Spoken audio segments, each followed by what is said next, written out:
had the passing of Dean Ruddle, who was the former chair of the Audit Committee. Dean was a very dedicated councillor. We all knew him well. He was very well liked, worked tirelessly for both the residents of Somerset, but also the residents of Somerton. He will be much missed, and I know that lots of us in the room are still shocked and saddened at his passing. So I'd like to ask you to stand for a moment to respect a minute's silence in memory of Dean. Thank you.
Thank you, everyone.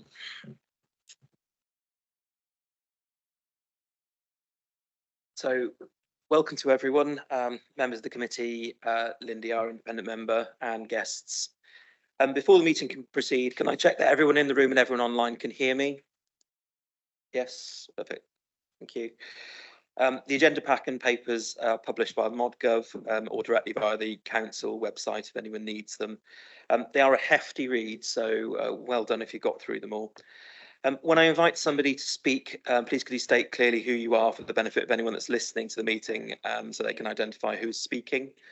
And can I also welcome any members of the public who are in attendance today? I know we've got some questions that have been asked in advance, which we'll come to in a moment.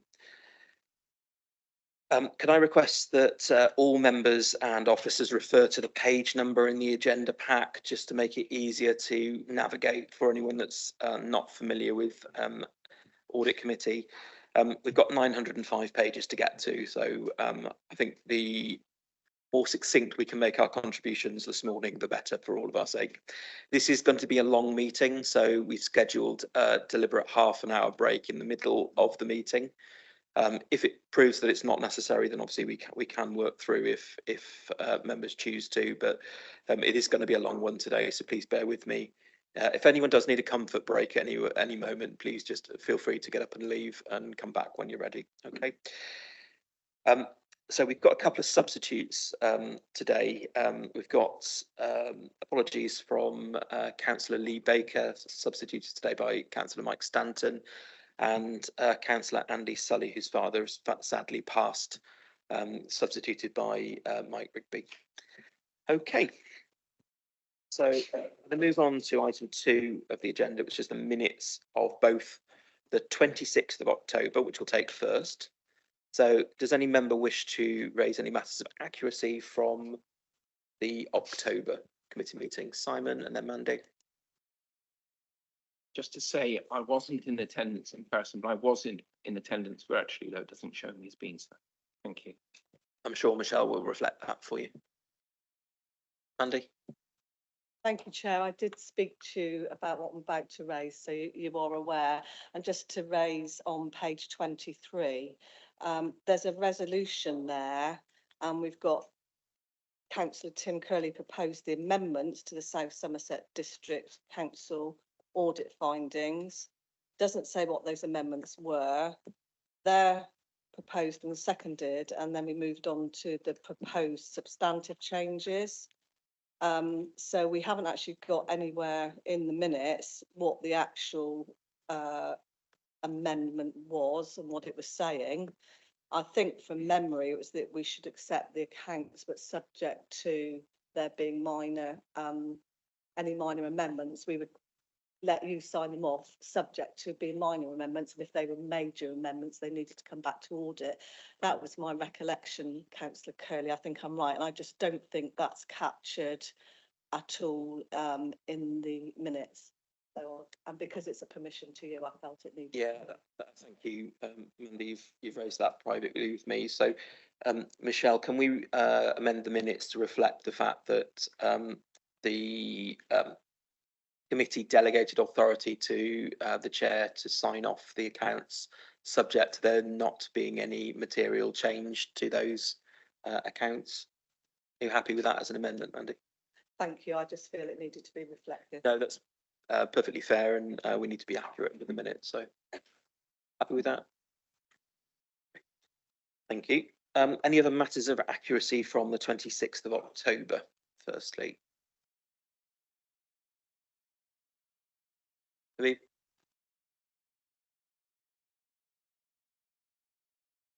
Thank you, Mr. Chairman. It's not a matter of accuracy, it's just a statement of account. It's on page 21.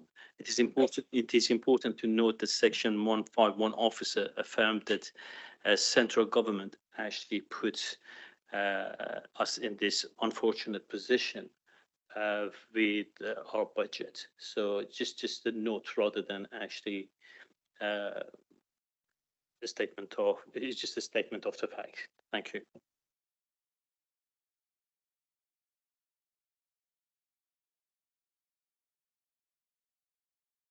Yeah, so we want a bit of clarification on the second paragraph on section page 21. Is that correct, Habib?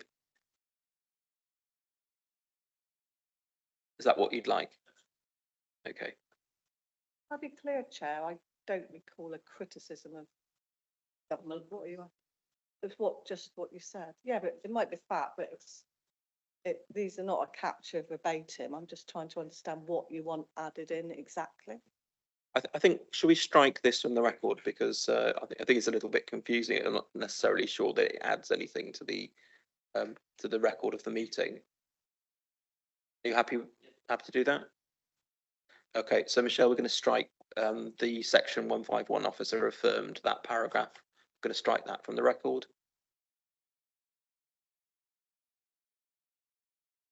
Scott, you have concern? So I was just thinking, certainly in terms of from an accuracy point, that first sentence should probably still remain. So if we were to remove, it was suggested that the proper response be sought from central government as the central government placed Somerset Council in this position. Are all members content that we do that? It was your concern, Jason, so are you happy with that? Yep. Fine. Okay, we'll make those amendments. Any other matters of accuracy from October? No. Are members happy to accept the minutes subject to the amendments we've just discussed? Yes. So proposed Mandy, seconded Tim. Okay, all those in favour? Thank you, accepted. So moving on to the meeting notes of the 14th of December, firstly for accuracy.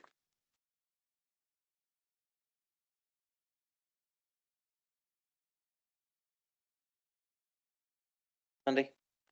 Again, I did raise this with you, Chair, and it was around the response to Mr. Behan's question. I had a conversation with you about it, and the question was addressed to the Audit Committee for response, but the response came from the exec member. I did sort of raise that if a question is addressed to this committee, then it should be perhaps yourself as chair responding. I don't know if you've had any further thoughts on that. Yeah, so having taken a bit of time to reflect on that, I think if a question is posed to Audit Committee, then it's up to the Audit Committee to answer that question. Where it falls into the purview of the executive, I think potentially we need to be a bit stricter as to where the question is directed. So it may be that it doesn't come to audit, it goes to executive for the executive member to answer it.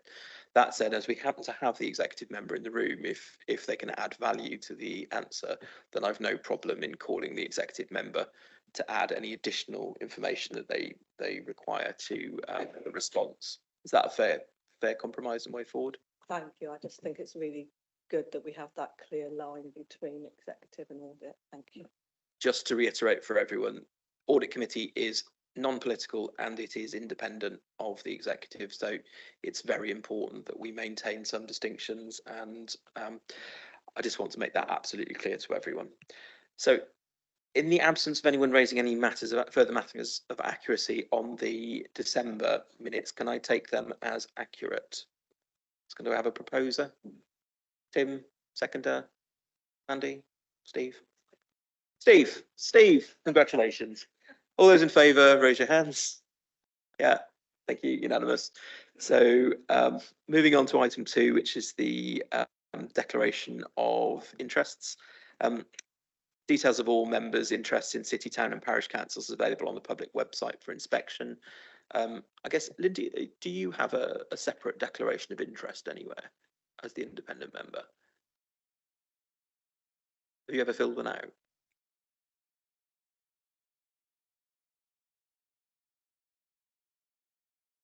No, well, it would probably be a good idea. I don't know if we can technically facilitate that, officers. Yeah, so it would probably be a good idea for our independent member to have a declaration of interest, just so that everyone's clear on that. Is that so? But I don't have any interest, just to confirm. That's fine, Lindy. I think, as always, if it's written down, it's even more helpful. So thank you. Okay, any other matters of declarations of interest that members would like to declare for this meeting? If not, I'll move on. Yeah. Okay, so moving on to public question time. So we've had one submission from Mr. Nigel Behan. Is Mr. Behan with us today? Yeah, he's online. Hello, Mr. Behan, nice to see you again, and thanks for your questions, as always. Very helpful and constructive. So would you like to proceed? You've got 3 minutes, but obviously members have seen your questions in advance. Yeah, thanks, and I'll just run through them quickly. Sorry, I was looking at Michael Gove's statement actually earlier. So anyway, question 1A and 1B relate to agenda item 6B, the assurance balance sheet, and basically, I won't quote what's from the statement, but question 1A is what progress has been made in addressing the projected deficit of 100 million as at 31st of March 2026, which is in the agenda item 6. Question B is related to it says in the appendix there is scope to make additional employee contributions into the pension fund to reduce pressure on revenue budgets going forward. But then I read something in room 151, which is obviously the club magazine for the 151 officers, etc. About room 151 is blah blah blah. Should LGPS funds lower contribution rates to relieve counselling funding pressure? So could a comment be provided between the difference between those two statements? And question C relates to the proposal for the reduction in earmarked reserves being reduced from 291 million to 75 million. What will happen to the earmarked proposals and the difference 216 million between those figures that were put in Appendix 3? Thank you, Chair. Thanks, Mr. Behan. So I've got a response on behalf of the council from Jason Vaughan, our 151 officer. Good morning, everyone. Some really good questions. I'll deal with them in turn. So question 1A concerning the DSG. So the council has been part of a programme with the Department for Education called Delivering Better Value in SEND, and has received £1 million from the department to help fund some of our work on this. It's a national programme. DFE have delivery partners being Newton Europe and SITVA, who undertake a diagnostic of the council's position. We are in the process of updating the deficit management plan. We'll be submitting it to SITVA by the end of this month, actually. SITFA then will review that. As part of the work, we've identified 8 mitigations to try and reduce down the in-year overspend. SITFA will review those and will come back to us with comments. They review it nationally on the end of February. It is ongoing, being developed. What I would say in terms of context, the very much focus at the moment is on getting the in-year overspend to balance. That doesn't address the historic deficits. There is a second programme that does that nationally. We aren't part of that programme yet. So the priority is getting the in-year overspend to balance and then deal with the historic deficit afterwards. Second question around the pension fund. So Somerset is the administrator for the Somerset Pension Fund. Every pension fund is different. We have recently seen the value of the fund drop. So figures at the 30th of September, we're about 91.7% funded. When I compare that back to end of March last year, we're at 95.2. So a bit of a downward trend there. So difficult to justify reducing contributions. As per the 151 article, some funds are over 100% funded. So I think that's where that comment has come from. Additional contributions, yes, ideally like to make those. Unfortunately, you need to have the cash to do those as well. So a bit of a balance between those two, but it's down to all funds are slightly different positions, and some nationally are over the 100% funded, hence the sort of reduction in contributions. What I should have said, Nigel, is I'll give you a written response to this as well. In terms of the reserves, we've done quite a lot of work on reserves as part of bringing the 5 councils together. We've repurposed £36.8 million from earmark reserves to support the 24-25 budget. That was reported to executive scrutiny in December. The report to the 2nd of February scrutiny, which will be published later today, actually sets out a summary using the DLUC, so Department of Housing, Levelling Up Housing and Communities categories. One of the things we've been really careful on is identifying reserves that we hold on behalf of others, accountable bodies, those reserves that have contractual commitments, etc., so that we can say to members, what's the reserves you really have control over and can use to support the budget. So that's been quite key, because I think in the past there has been some blurring of those lines, so you can falsely make your reserve position look better when actually you don't have a lot of control over them. So if I say, for instance, schools balances, they are the schools balances rather than mine to spend to support the budget, etc. You can understand that. In terms of general reserves, they're currently at £49.8 million. At the start of the year, that's 9% of our net budget. The month 9 budget monitoring forecast is that we will be overspent by £17.5 million. That would mean the reserve at the year end would be £32.3 million, which is above our risk-based minimum level of 30. The £30 million represents 5.5% of the net revenue expenditure, and just projecting that ahead to next year would be about 5% of the net revenue budget. So kind of in line with best practice. I'll set that out in a written response to you, Nigel. Some really good questions there. Thank you. Thank you, Chair. Thank you again for your questions, Mr. Behan. So in response to feedback from members in terms of how the questions from the public are minuted in the agenda, I'd like us to try and follow the convention that we use for full council, where I think they're broken out into a separate appendix, just to try and have some consistency across the committees. We can talk about that separately, Michelle. Okay. Yeah. Thanks. Would members be comfortable with us presenting it in that way, just to reflect the wider convention? Just to help, Chair, I think the second lot of minutes did have them at the end, so the first didn't. So I think we're probably there already. Thank you.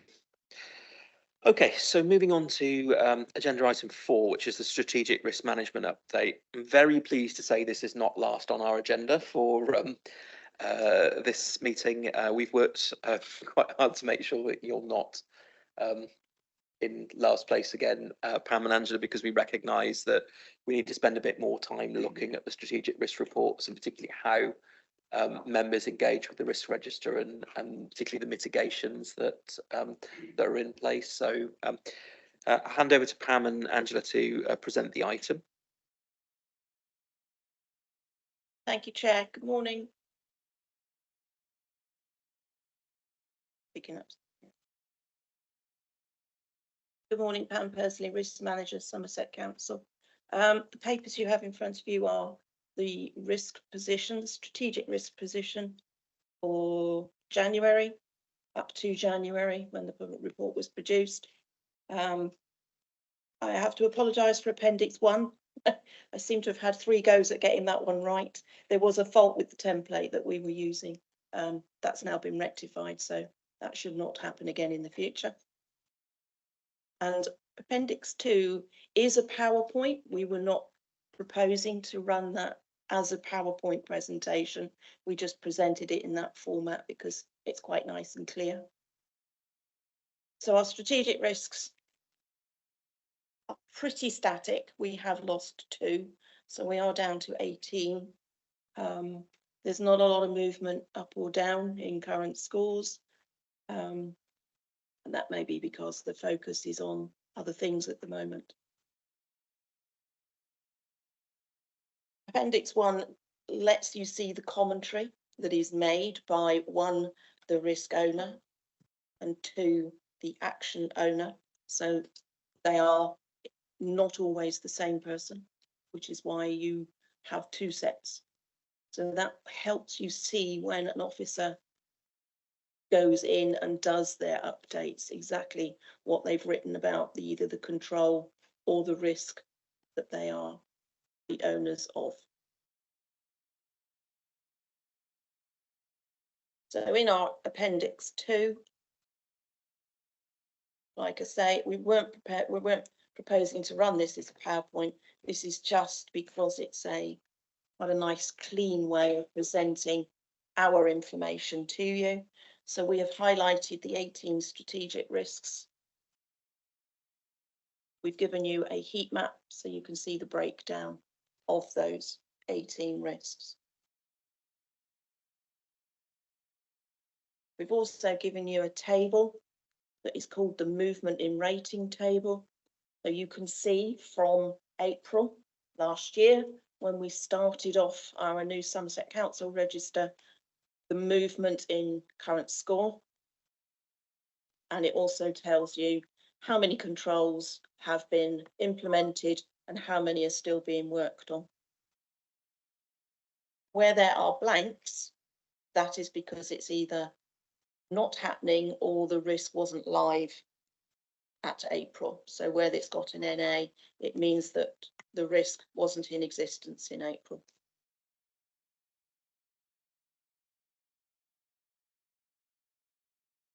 So we also let you know that there is a strategic change in score for one of the risks. That is ORG 62, which is health and safety management. It was previously scored at 16. It was moved up to 25. So that's our highest scoring risk. Mainly that was around concerns around staffing. If that's me, sorry. Staffing levels. They've held a recruitment process for 4 posts. They've recruited to 3. Having spoken to the health and safety manager yesterday, we've agreed that we will review in April because he's also got some internal audit recommendations to take care of. And we will review that risk again in April with the view that it will possibly go back down to 16. The 2 risks that have been closed are there in front, 00676, which was about LGR staff savings, and 77, which was about new structures. Both of those have been taken out of the strategic register because they are going to be considered as part of the work as the new transformation agenda. So they're not forgotten, they're just being moved. We've also mapped each of our strategic risks to the council priorities. Now, risks will cover more than one priority, but we've picked the most relevant to that strategic risk. So that you can see under a priority, i.e. fairer, ambitious Somerset, the totality of the strategic risk that is mapped to that. So for that priority, we've got 5 strategic risks. I can also do the same for all risks at service level. So we could, if we wanted, have a total view of risk per council priority. That's it, Chair. Has anybody any questions? Okay, Lindy. Thank you, Chair, through you. On page 3 of the supplement replacement strategic register that's been circulated subsequent to the initial pack, the risk with What's the sustain, agenda pack, page number? it's page 3. That's page 3 of the report. Have you got the page 3 of the? So the reports are, The actual, This is appendix 1 version 2 and it does have a number. yes, but there should be a master number on the side of the page. it's page 3 of the supplement. No, that's fine. If it's the separate one, that's Yeah, it's a separate. Fine, okay. So on the separate supplementary pack, page 3, the first risk. So according to the Somerset approved documents for risk, the user manual, it says that the following needs to be reported, and that's 3 risk scores: your inherent, your uncontrolled risk, your current risk score, and your desired risk score. So if you have a look at page 3, the risk there's a current risk of 25 and a controlled risk of 9. So we are missing 1 risk. Can I get a comment on that? so are you talking about the desired risk? So where we want to get to, not being present in the JCAD reports. Chair, it looks like the inherent risk, the uncontrolled risk, is not present in the report. So I just would like a comment from management. Or Angela, are you happy to respond? Yes, actually, you're right. The template doesn't pick up inherent risk. It does pick up current and it does pick up desired, where you would like to be when you've done your mitigation. So is that something that we can easily amend, or is that a problem with JCAD? No, I can ask them to put it in. Okay, happy with that? Yeah. So will that be possible for the next audit meeting? Yeah, okay. Lindy, do you want to follow up? All right, then my next question, as an example, I'm just using 1 risk. Page 3, the same risk. So it's the current risk score is 25, which is the maximum. It means that the inherent risk is also 25 without controls, must be. So in this list, there are a couple of existing controls, quite a few, about 4 or 5 that's listed.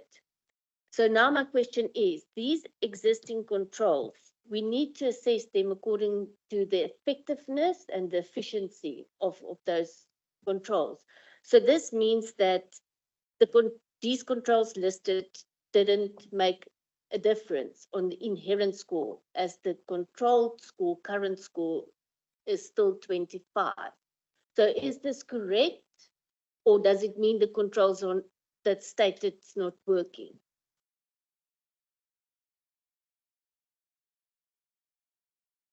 Just give Pam and Angela a moment to compose themselves. You would be correct in your assumption, yes. It's the highest risk we've got, 57. It's the MTFP. As owner of the risk, Jason, I don't know if you'd like to comment.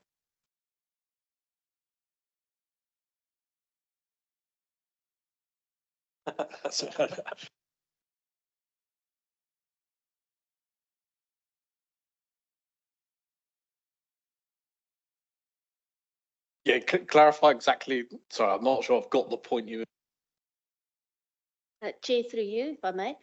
So as an example, and this happens throughout the report, but just as an example, the first risk, your sustainable MTFP, your current risk, which means it's the risk after taking into account controls, is 25, which is the maximum, which means that your inherent risk before any controls is also 25, right?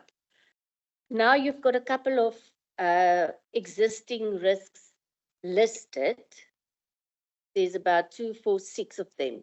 So what you're actually saying is that those existing controls didn't make a dent in mitigating risk. Right. Yes, but this particular one, that is correct. So the council still, despite doing everything, has not been able to balance its budget. So it would have been worse without those, but we still have a substantial budget gap. So to make that real for members, the report to the November executive set out a budget gap on the MTFP for 24-25 as being £100 million for next year. The work we have done has brought that down to 85 million using once-off sources, which is some of the control measures in here, brings that down to 37.9. But we've not been able to set a balanced budget without support from DLUC. So that hole on this particular one, despite doing all the things, we've not been able to reduce it from a 5 by 5. I know that's pretty unusual on these things. Very. For that particular one, I don't know if later on that we're following the same process, but for this particular one, all the control measures we've put in have reduced it, but we've still got substantial risk there. To follow up then on the second risk, the health and safety management. It's the same principle. The controlled risk is also 25. So the risks, there's a whole lot of existing controls listed there. So all of those controls also doesn't manage or mitigate the risk.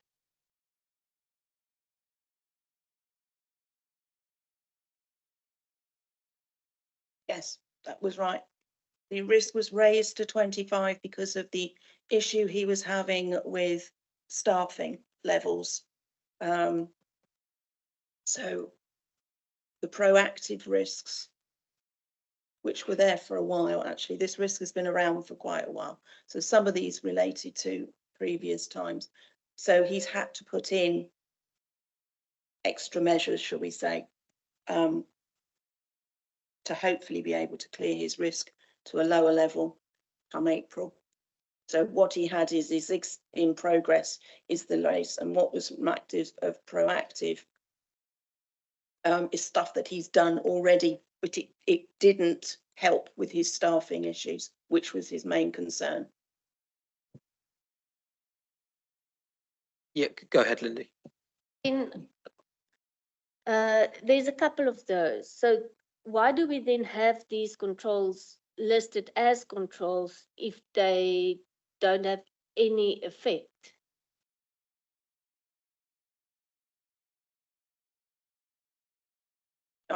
What the proactive, so the existing work, basically because committee said they wanted to see them. They wanted to see the proactive stuff we already had and the reactive stuff, so the stuff we are doing.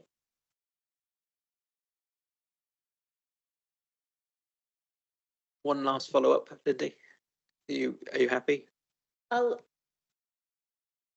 don't agree that that's how the risk reporting should be done. And I think management really need to take a deeper dive into, because now there's just a lot of controls that doesn't mean anything to anybody. With all respect, I think this should be really relooked at. I will leave this question here, but I've got other questions. That's not related to the risk register. Yes. Yeah. So if you want to go ahead with your other questions on the risk register, I think there is the wider question of, are there any other ways that we could look at risk as an organisation? Are there any lessons we can learn from outside the organisation? Jason, did you want to come back on that? Yeah, just on that last point Lindy's raised, I agree with her, but it doesn't quite look right, because you kind of think, I'll leave the MTFP one because I think that's an unusual circumstances, but on the others, you'd expect if I do some controls, it's having an impact, my risk score comes down. What seems to be here is you do controls, doesn't make any difference. Save a lot of time and effort, let's not do the controls then, and cut out a load of things. I don't mean that as a way of doing it, because that wouldn't be a sensible way of doing it. So I think there's a bit of, we're not quite on top of doing that flow through that you'd expect to see by taking the controls in place. It has an impact. So I think there is a bit we need to take away. And maybe there's some training with people to sort of say, are they getting the scores right in the light of all the things they're doing? Do you want to go ahead with your other questions on the risk register, Linda? Thank you, Chair. All right, then, again, it's a question, I'm just referring to one risk, but it filters through the report. The sustainable MTFP. So you've got your next review and your last review dates on the risk, which is in agreement with the user manual, which is correct. But then if you go to the risk, it's the controls listed. It also says a review date. And my question is, should this not rather be the target implementation date? Meaning that it's not the date that you need to review the control, but to actually implement the control. So it shouldn't be review date, it should be target implementation date. Okay, Pam, Angela? We used to have the target date on reports as well, but they became fluid. So actually they were just something that people went, oh dear, it's the target date, and would move them. The review date is in there because you can then pick off when somebody is not doing their reviews. Chairperson, may I please make a suggestion that we put the review dates on top is correct. That is correct, but on the control itself, it should be the target implementation date, which should show the days overdue. There is a column, but almost nothing is overdue this time around.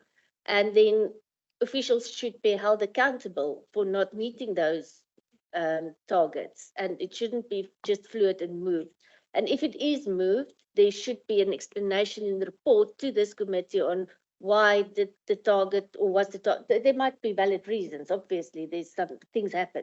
So maybe that a better explanation should be put into the report when targets are not met. Obviously, that requires a wider change of culture in terms of the organisation and its approach to risk. So, how feasible? Because that obviously requires retraining and re-education of the risk owners themselves to get them to understand why it's important to meet the target implementation dates. So, officers, how feasible is it to deliver that level of change in the short term? We are looking at change in relation to this area. The Statutory Officers Board have picked up risk is needing some wider engagement across the organisation, and although we've done what we can, we aren't still getting some of the engagement, and it's not at a senior level. I'd say it's more down officers beneath the kind of heads of service level that we need to get some proper engagement with, so they don't miss those deadlines on responding to risks. I would say the organisation is taking it seriously in terms of they do know there are issues that need to be addressed, and we are doing what we can to address those. Okay, I mean, I don't know if it would be helpful for members to have a bit of a task and finish on this, to look at what best practice looks like in terms of the risk register, risk reporting, the risk management culture. Is that something that would be helpful or not? Andy? Just to raise a point, within the budget this year, they're talking about only allowing one for the year. So I'm just making sure you're going to use your one wisely. That was all. No, a fair challenge. So, is that something that members feel would be a useful addition to the risk management framework for the organisation, Mike? And then Liz. Thank you, Chair. Yeah, I think Lindy's got a point, and I'm not sure whether the system easily allows in effect, an extra column to be added, but having a year ago, as a substitute on this committee, got involved in risk management and talked to Pam and Angela a lot. I think they've done a great job on improving the system, but it's not there yet. So certainly needs reviewing and comparing with practice elsewhere. Whether a task and finish group is the right way, I don't know, but it should be done somehow. Okay, so if there, sorry, Nicola, do you want to come in? Sorry, Chair, can I make a suggestion that we take away the comments today and then bring back a proposal around a revision? And then if we're still not happy, maybe the committee could address whether they wish to use the one task and finish on this area. Seems reasonable to me. Andy? I've got a few questions you might want to add on to the task and finish work. That's fine. Okay, well, you can come in on your questions in a moment. So are members generally content with the officers taking this away, looking at what work may be required to improve the risk management reporting and the culture internally, and then we can see if additional work is required to give members assurance that that we're on the right lines. Are you comfortable to take that approach? General assent? Yeah. Okay. Mandy, do you want to come in on? Oh, sorry, I've got Liz, then Mandy. Chair, I just wanted to say I certainly support that approach, and I think what's really important with risk management is how you're strategic risk management is how you're reporting up as well as down and across.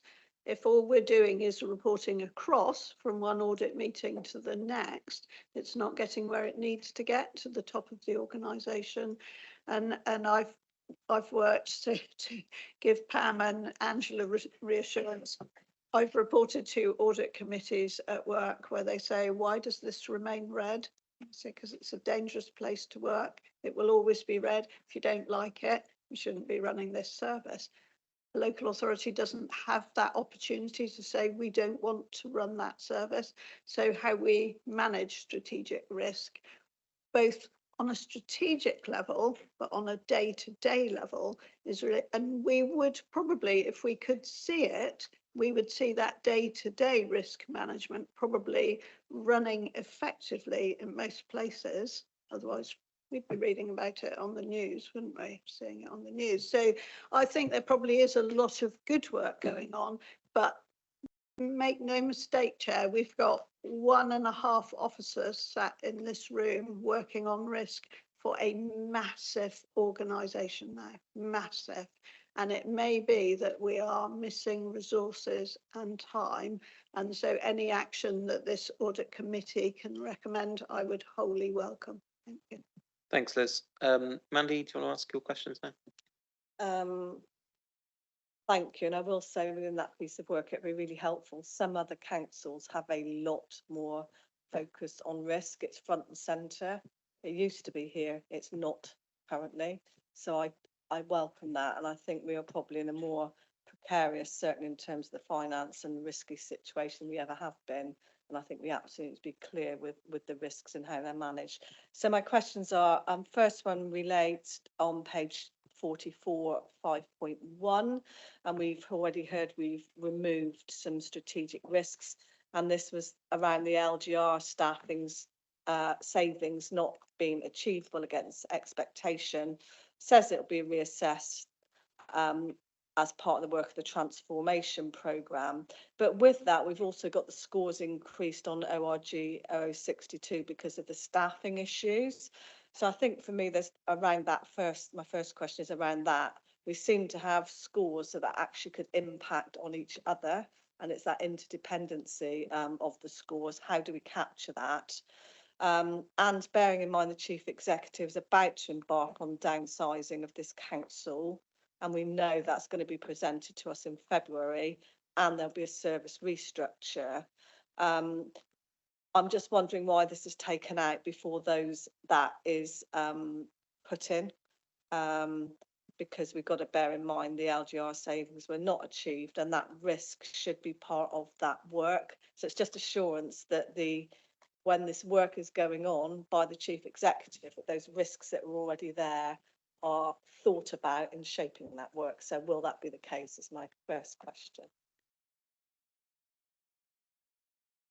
They were removed because the service director responsible asked me to remove them. The second part of your question, I think I have to defer to Jason. Okay, so Jason, as the, I suppose as the accountable officer overall for risk, do you have a conversation with service directors when they ask for strategic risk to be removed from the register in order to agree that, or is it just something that service directors do unilaterally? I would say it's an area we can improve upon.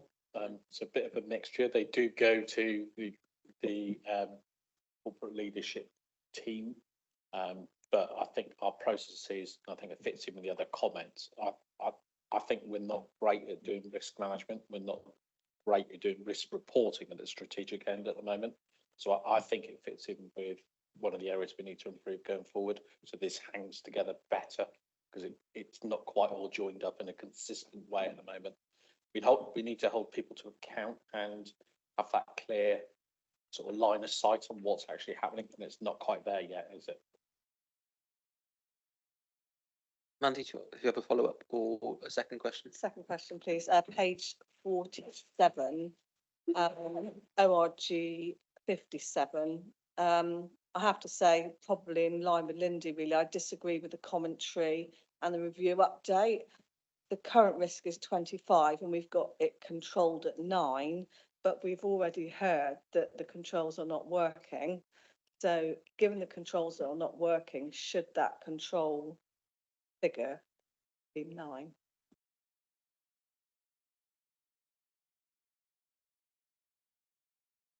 Jason, Pam? 9 is the aspiration. 9 is where Jason would be happy for it to be. It could take a while to get to 9.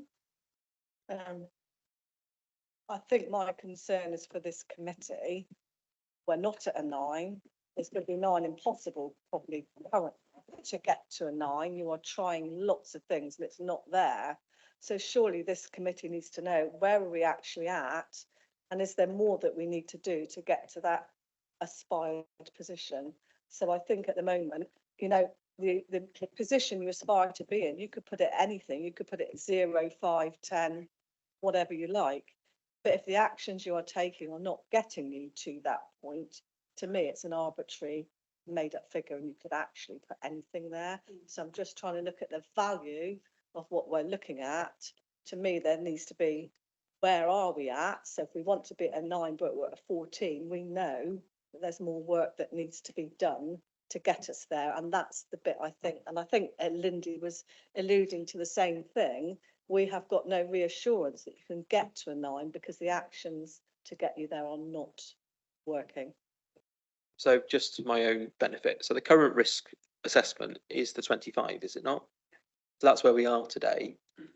So is the confusion over what the controlled risk assessment means, or the path to get from 25 to 9? Both. So you've got a pathway there. You want to be at 9, but your pathway's blocked. You can't get there. What now is the question, I think. Are we happy to include that as part of the wider review of the risk register to think about how we might more clearly present and articulate where we are and where we want to get to? Having to pick that up. So on this particular one, what would get me to a 9 is government to give me a 3-year funding settlement, so I can see over the medium term what that looks like. At the moment, I'm getting them annually, so that's a real blocker. To have freedom over our finances, so things like council tax, we're able to set ourselves. That's limited. So when you start looking at them, not to have inflationary increases in our budgets and the demand pressures, the 9 is where most probably we were as an organisation maybe 2-3 years ago.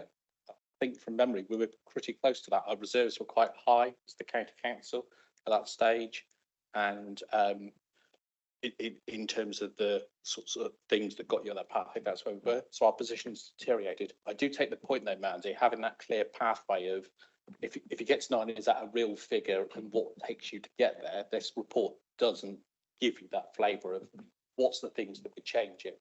But on this particular one, some of those things are outside our control. There are some things we can do, but there's some things outside our control. And the report probably doesn't pull that out enough that, you know, we can't change those things. I suspect if we looked at some of the other risks in here, it's the same issue without that clarity. So that is something we will take away and have a look at how we can link the two together and say, you know, if these things happen, to take you from here to here, where are we on that sort of journey? Got follow up, Mandy? Yeah, just a similar on page 52. We've got the ORG 70, current risk 25, control risk 6 this time. And I think it's the same conversation. You know, the risk talks about a potential overspend. We have a massive overspend. The risk talks of corrective actions. We've done those and we still have an overspend. So I think it's flowing right through this report. And I just think, given the serious situation we're in with the finances, I think if you read this risk report and we're not aware of everything else that's going on in the council, I'm not sure this report would either, one, reflect it, or two, give assurance to this committee that actions are in place to get things back on track. So I think if you read it in isolation, you wouldn't get a sense of that. Okay, so I think we've got the general sense of concern that the risk register reporting isn't quite where we need it to be. Officers are going to take it away. They're going to come back and look at what changes we could make to improve that reporting. So I want to leave that as an issue behind now. I want us to focus on the specific risk content if we can, if there's anything new to add. So I've got Habib and I've got Mike. Thank you, Mr. Chairman. On the risk management, if it's an idea to actually add a call actions rather than actions that is not deliverable, maybe a metrics to sort of specify that, you know, these are the actions that have taken and these are the results. So we know what action has been taken that are deliverable and what works and what doesn't work. Maybe that's a way to go forward. Thank you. Thanks, Habib. Mike? Thanks, Chair. Yeah, related point really. It just struck me to deal with the issue Mandy's raising. We could have a direction of trend statement. Is it getting worse or is it getting better? And then the top 3 actions, say, that are being taken to make it better. That would help, I suspect. So the movement is included on one of the other reports, I think, Mike. It's on page 79 of the main agenda pack.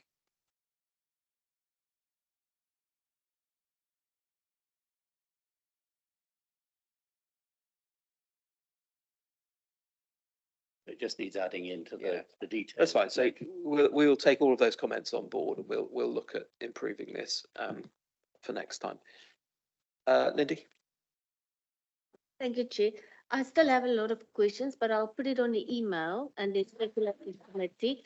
There's just one important thing that I would like, last thing that I would like to highlight is to remember that if we're not at the target score, we've got 4 options in terms of the policy, and that's to treat, transfer, or take insurance. Or so we need to also indicate that we were not there yet with internal controls. What other mitigating are we implementing to make sure that we get assurance as a committee that that risk won't materialize unnecessarily? So just to refer, maybe when we review the documents going forward, which risk treatment options per risk we're going to take. Thank you. Thanks, Lindy. Okay, so barring any final questions, I think we've had a more thorough look at what members would like in terms of how the risks are presented, and we've got some challenges that officers are going to take away and bring back. Are members happy to note the report as is, given the concerns that they've raised? It's essentially that we've seen the risk register and that we confirm that the risks are appropriate for the moment. Yes, no? Mike, was that a no? have we finished asking questions about the content? Well, you can carry on asking questions about the content by all means. I just have one which relates to on the summary report. I think it's 5.3, and in the detailed report, I've lost track of it now, but I think it's number 66, climate emergency, where we're basically dealing with this. Climate emergency is a big risk at the moment. We had a near flood event this January, last January. So if I look at it from the Rivers Authority point of view, that's a risk that's getting worse. And the action that's being taken is to improve the staffing of the flood management team, which is right. I just wanted to register the point that as we restructure, one team that we really should be keeping intact and strengthening, if not in numbers and certainly in terms of technical ability, is flood management.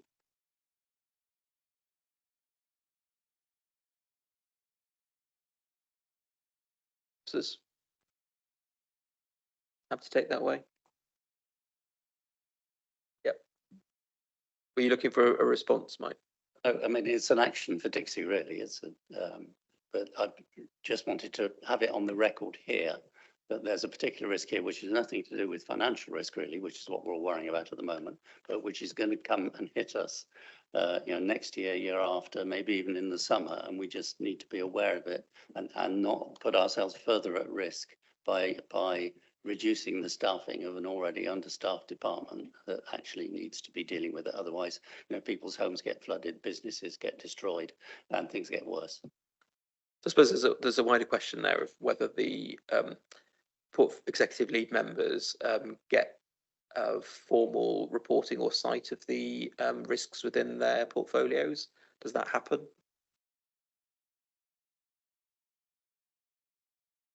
We're not aware that it happens, no.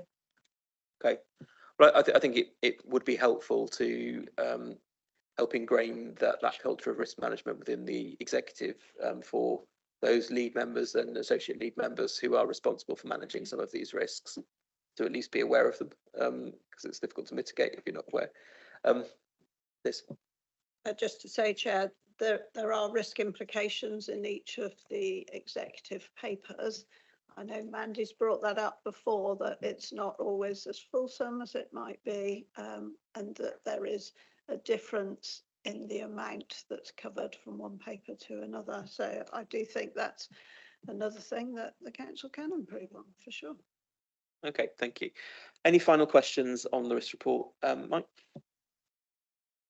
Thank you, Chair. Just looking on page 54, Org 53,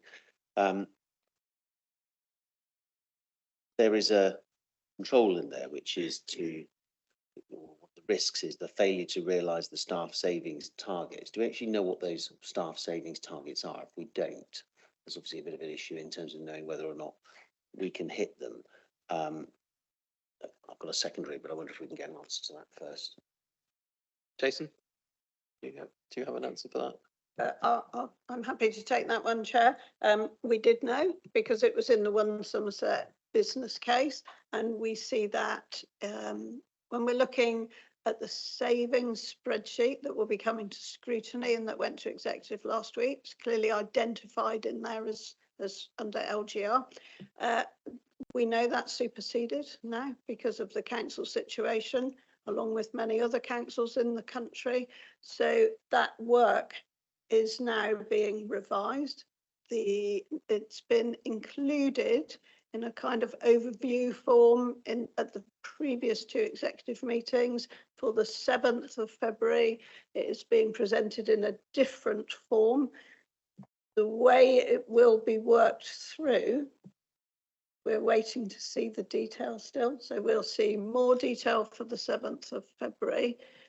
It is not, this council and other councils are not in an easy position at the moment, because to have gone through LGR at this time when a number of councils are seeing financial emergency because of inflation, because of interest, all those things that I won't re-rehearse again, it is a really challenging time to do that. And I know it's something that Alan Jones is working with Chief Executive Duncan Sharkey on.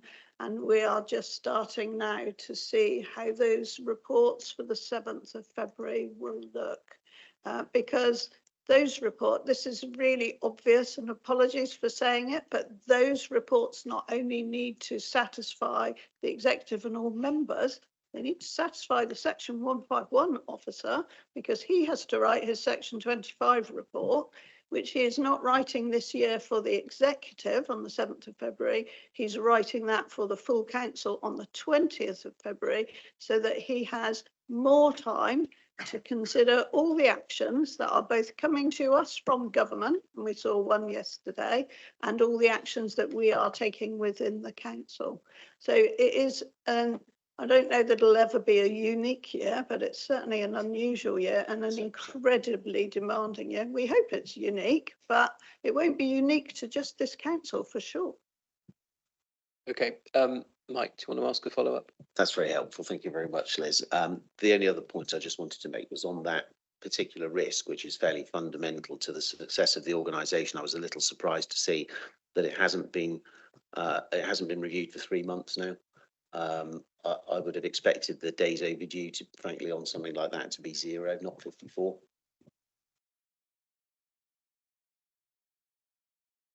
Yes. Totally agree. And I think that fits into some of the points that were made earlier of, you know, we've got to get the culture and get the reporting of this better. You know, I was flicking through the reports and seeing the number of outstanding days. There's quite a lot that are actually 0 or just a day or so out. There's 1 or 2 that stand out that are bigger numbers. We need to deal with that. Thank you. Any final questions on the risk register? No. In which case, thank you, Angela and Pam, for your hard work as always. Hopefully, you'll take the comments that have been made today in a constructive way. They're not meant, I don't think, to be personally critical to anything that you've said or done. We recognise the resource challenges, so thank you for your input today. Okay, so is the committee happy to note the report, just in general? Yes. Yes. Okay, fine. I'll move on to item 6A, which are the assurance reports on the financial governance, of the financial emergency. Scott. Thank you, Chair. And again, hopefully members will remember, certainly the last meeting we reported in terms of the governance arrangements that the council already has in place, clearly in terms of its executive, full council, this very committee scrutiny. This report further supplements that update, particularly with the focus in terms of the financial emergency. You'll recall certainly that the committee were very interested in terms of the very specific control boards, the gateway arrangements that are in place, what we generally refer to as our internal governance controls. So this report you'll see certainly from page 84 sets out, in response to the financial emergency declaration, the internal governance arrangements that have been established. And you can see those referred to in terms of that strategic gold, that tactical silver and the operational cells. But then particularly if you look on page 85, you'll then see reference to the 5 control boards and panels that are in place as well, with particular focuses in areas such as establishment and recruitment, commercial and procurement control, spending control arrangements for everything over £100, and also a focus in terms of the use of what are called procurement cards, or colloquially referred to as P cards. Adult social care panels, clearly in terms of review of those arrangements around care packages, and similarly in terms of children's care. And again, that focus quite clearly in terms of the areas where we've been experiencing some of the highest overspends to allocated budgets. There's a accompanying presentation that provides a lot more detail in terms of the role of each one of those boards, and that how all of those fit together, both in terms of regular oversight through what's that gold command, that weekly oversight, and then also in terms of how those arrangements are then reported through. I think you've probably all, I'd seen in the regular budget monitoring report, reference to those control boards, so you can see how that thread is connecting then through in terms of the overall budget monitoring and also in terms of our assurance control. So I'll pause there. Again, just I'm very conscious in terms of the committee's time and opportunity clearly for members to focus on specific areas. Thanks, Scott. So I personally found this report much more helpful than the update we had last month. I think this is exactly what we were looking for. Well, certainly from my point of view, I can't speak for members, but it's been really helpful to see. So I'll open the floor up to members for questions. First of all, Mandy and then Mike. Yeah, Chair, I'd echo that. I think this is probably what we were looking for last time around. So thank you. I think it's helpful. It's great that we see it from an assurance point of view. Just a couple of quick questions, and I hope I'm on the right paper. Got such a lot of notes today. Just two questions. It talks in the paper about Section 1 of the Local Government Finance Act, and it talks about where it appears there's been a deterioration, the local authority must take action as is necessary to deal with that. It comes back, actually, it links in to the auditor's reports. It's just a question, really. The month 3 figures in the last year showed that we were very early on sort of over that budget. So the first question, I suppose, was action taken suitable at that point in the year? And second question, because it's only a short one, page 100, it talks about that there are no posts that are exempt from the recruitment pause protocol. I hope that's in this paper, I'm sure it is. And I'm just concerned that if, I know you're looking to build a list of those that sort of fall outside of that, but if I think at some posts within this authority, we are critically short of staffing, if ongoing social workers, planners, etc. I'm just concerned reading that there are areas that we are going to have to keep recruiting to keep the wheels turning. So just some comment on that would be helpful. Okay, so on the first question, which was action taken early enough after the month 3 budget monitoring report? Jason? I would say yes. If you look at the trends, they've all come down across the year. And I think when you look at the analysis, and it would be in the month 9 or going to executive, but month 7 figures also show this. We've actually now separated out the figures for adults and children from the rest of the council. I think that's quite telling when you start to see that split there of the differences. So I think the things we've put in place, they've further developed as we've gone the year, and I think our control and response has got tougher and harder as things didn't turn around quickly enough at the beginning. Picking up on the comment about the posts, etc., to provide some assurance to you, Mandy, and it fits in with the comments about future restructuring of the council and things like that. There are certain posts that will be exempt from that process, and you've named a couple of those areas in your list. It's not a long list, but things like planners, lawyers, social workers, where we know we can't recruit, but absolutely looking to retain the staff and keep those staff. I think in terms of the protocol here, we were quite clear that we weren't stop, we weren't having a ban on recruitment. It was more a challenge of, is there a different way of doing it? Do we need that post? Is there a slightly different way? So it's trying to get people to think as managers around what's the different options. In some cases, as a social worker, there aren't a lot of other option. It is replaced quickly. So we made the process slick so it didn't delay anything. Okay, so I've got Mike and I've got a big. Thank you, Chair. On page 95, which is the process for the spend control board, it says 2B. Does that mean it's not working yet? Is that right? In which case, the question I was going to ask isn't relevant.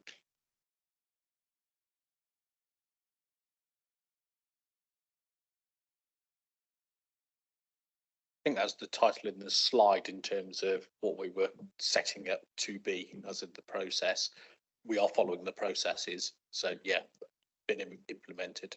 It's just timing on the title of the slide.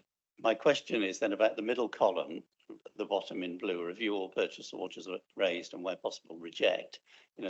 This is all dependent on quality of execution and the managers down the hierarchy actually doing this. So do we have a figure for what the rejection rate is, for example?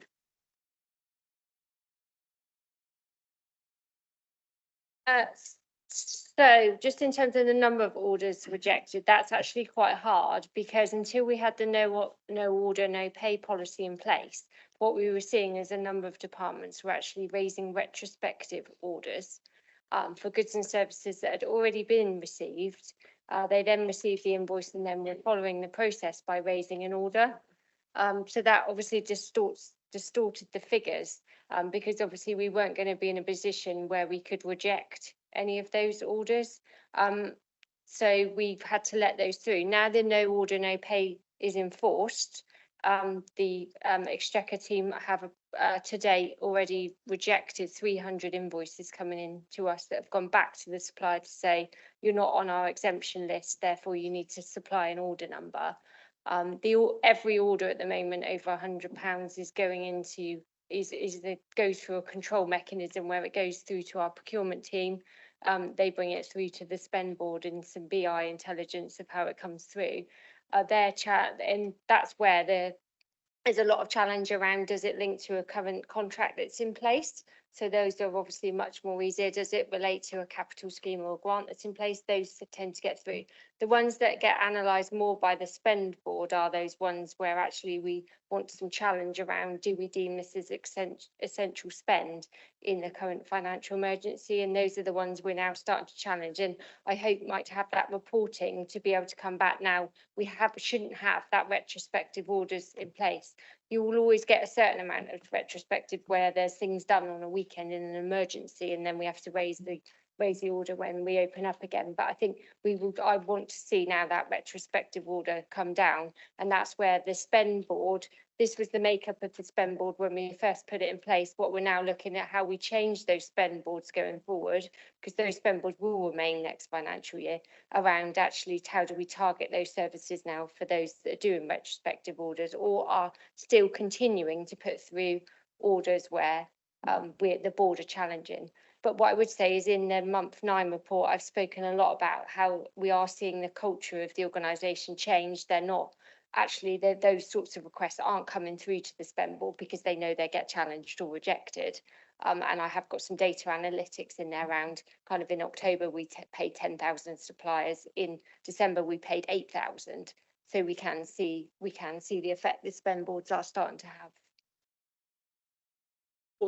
So in the circumstance where we've challenged a particular invoice or purchase order coming through, is the ultimate sanction that we won't pay them, where we've got suppliers that have supplied in good faith, or is that too extreme? No, and I had to make that very clear after the members briefing on Monday, where there was concern around us not paying suppliers for goods or services that received, and that's not the case. I think there's just more, we challenge back to, obviously if we've received the good or services, it's much more difficult. That's not supposed to be the process. Officers are supposed to follow the process there to raise the order ahead of those goods or services being received, and that's the work now we're starting to undertake to get that awareness out. Habib? Oh, so do you have a follow-up, Mike? Just, I was going to follow up with a question about how, but it's been partly answered by Nicola, is how do the officers think we're doing at embedding a different culture, different habits? So I think I'm hearing we're making good progress on that. We just need to keep on that because embedding habits in organisations is really difficult. I would say we are making good progress and we are seeing it change.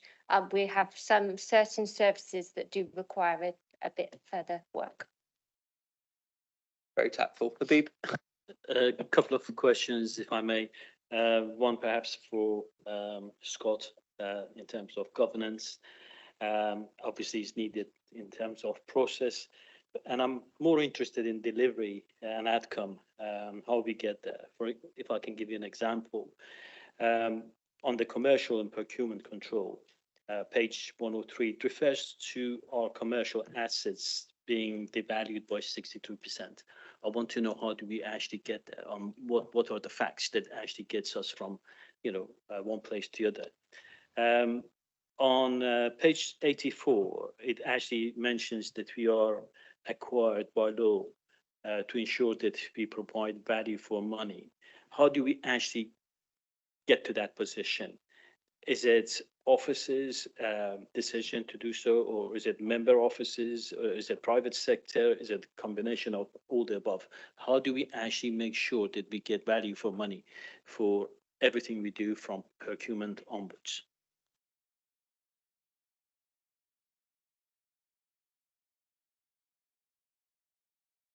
I mean, I'm taking certainly the last question in terms of VFM. I mean, the VFM assessments, and from my knowledge, form part of the external auditors report as part of the statements of accounts. So again, I know that they're again part of the regular reports and updates, how that fits into how we gain assurance. Again, through the very processes we have in terms of our procurement arrangements, and again, those set out in the council's contract procedure rules. Again, there are very clear categories there in terms of how we seek to ensure we get competitiveness and best value for the delivery of services through our contract arrangements. So hopefully that gives you assurance from a VFM perspective. Sorry, your first question, I was just struggling to follow. You were referring to page on your first question. You were sorry. 103, I think. 103. That's in the next agenda item, maybe.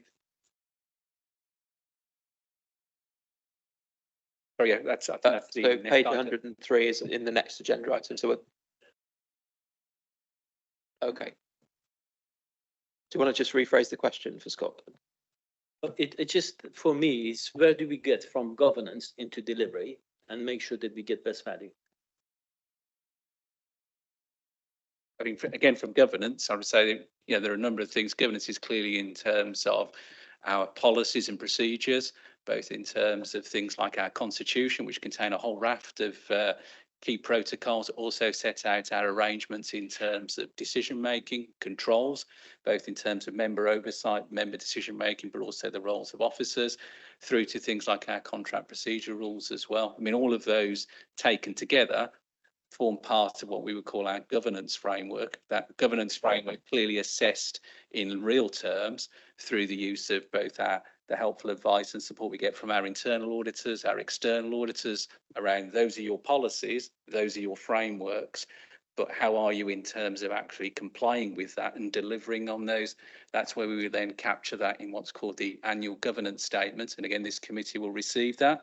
I know you've already reviewed several of those from the former legacy councils. You'll get an annual governance statement for the new council later this year. And again, that will provide that assurance.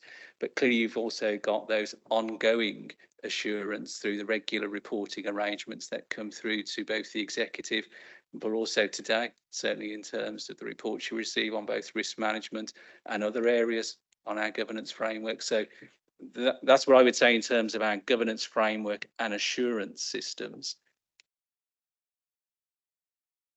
Are there any other questions from members?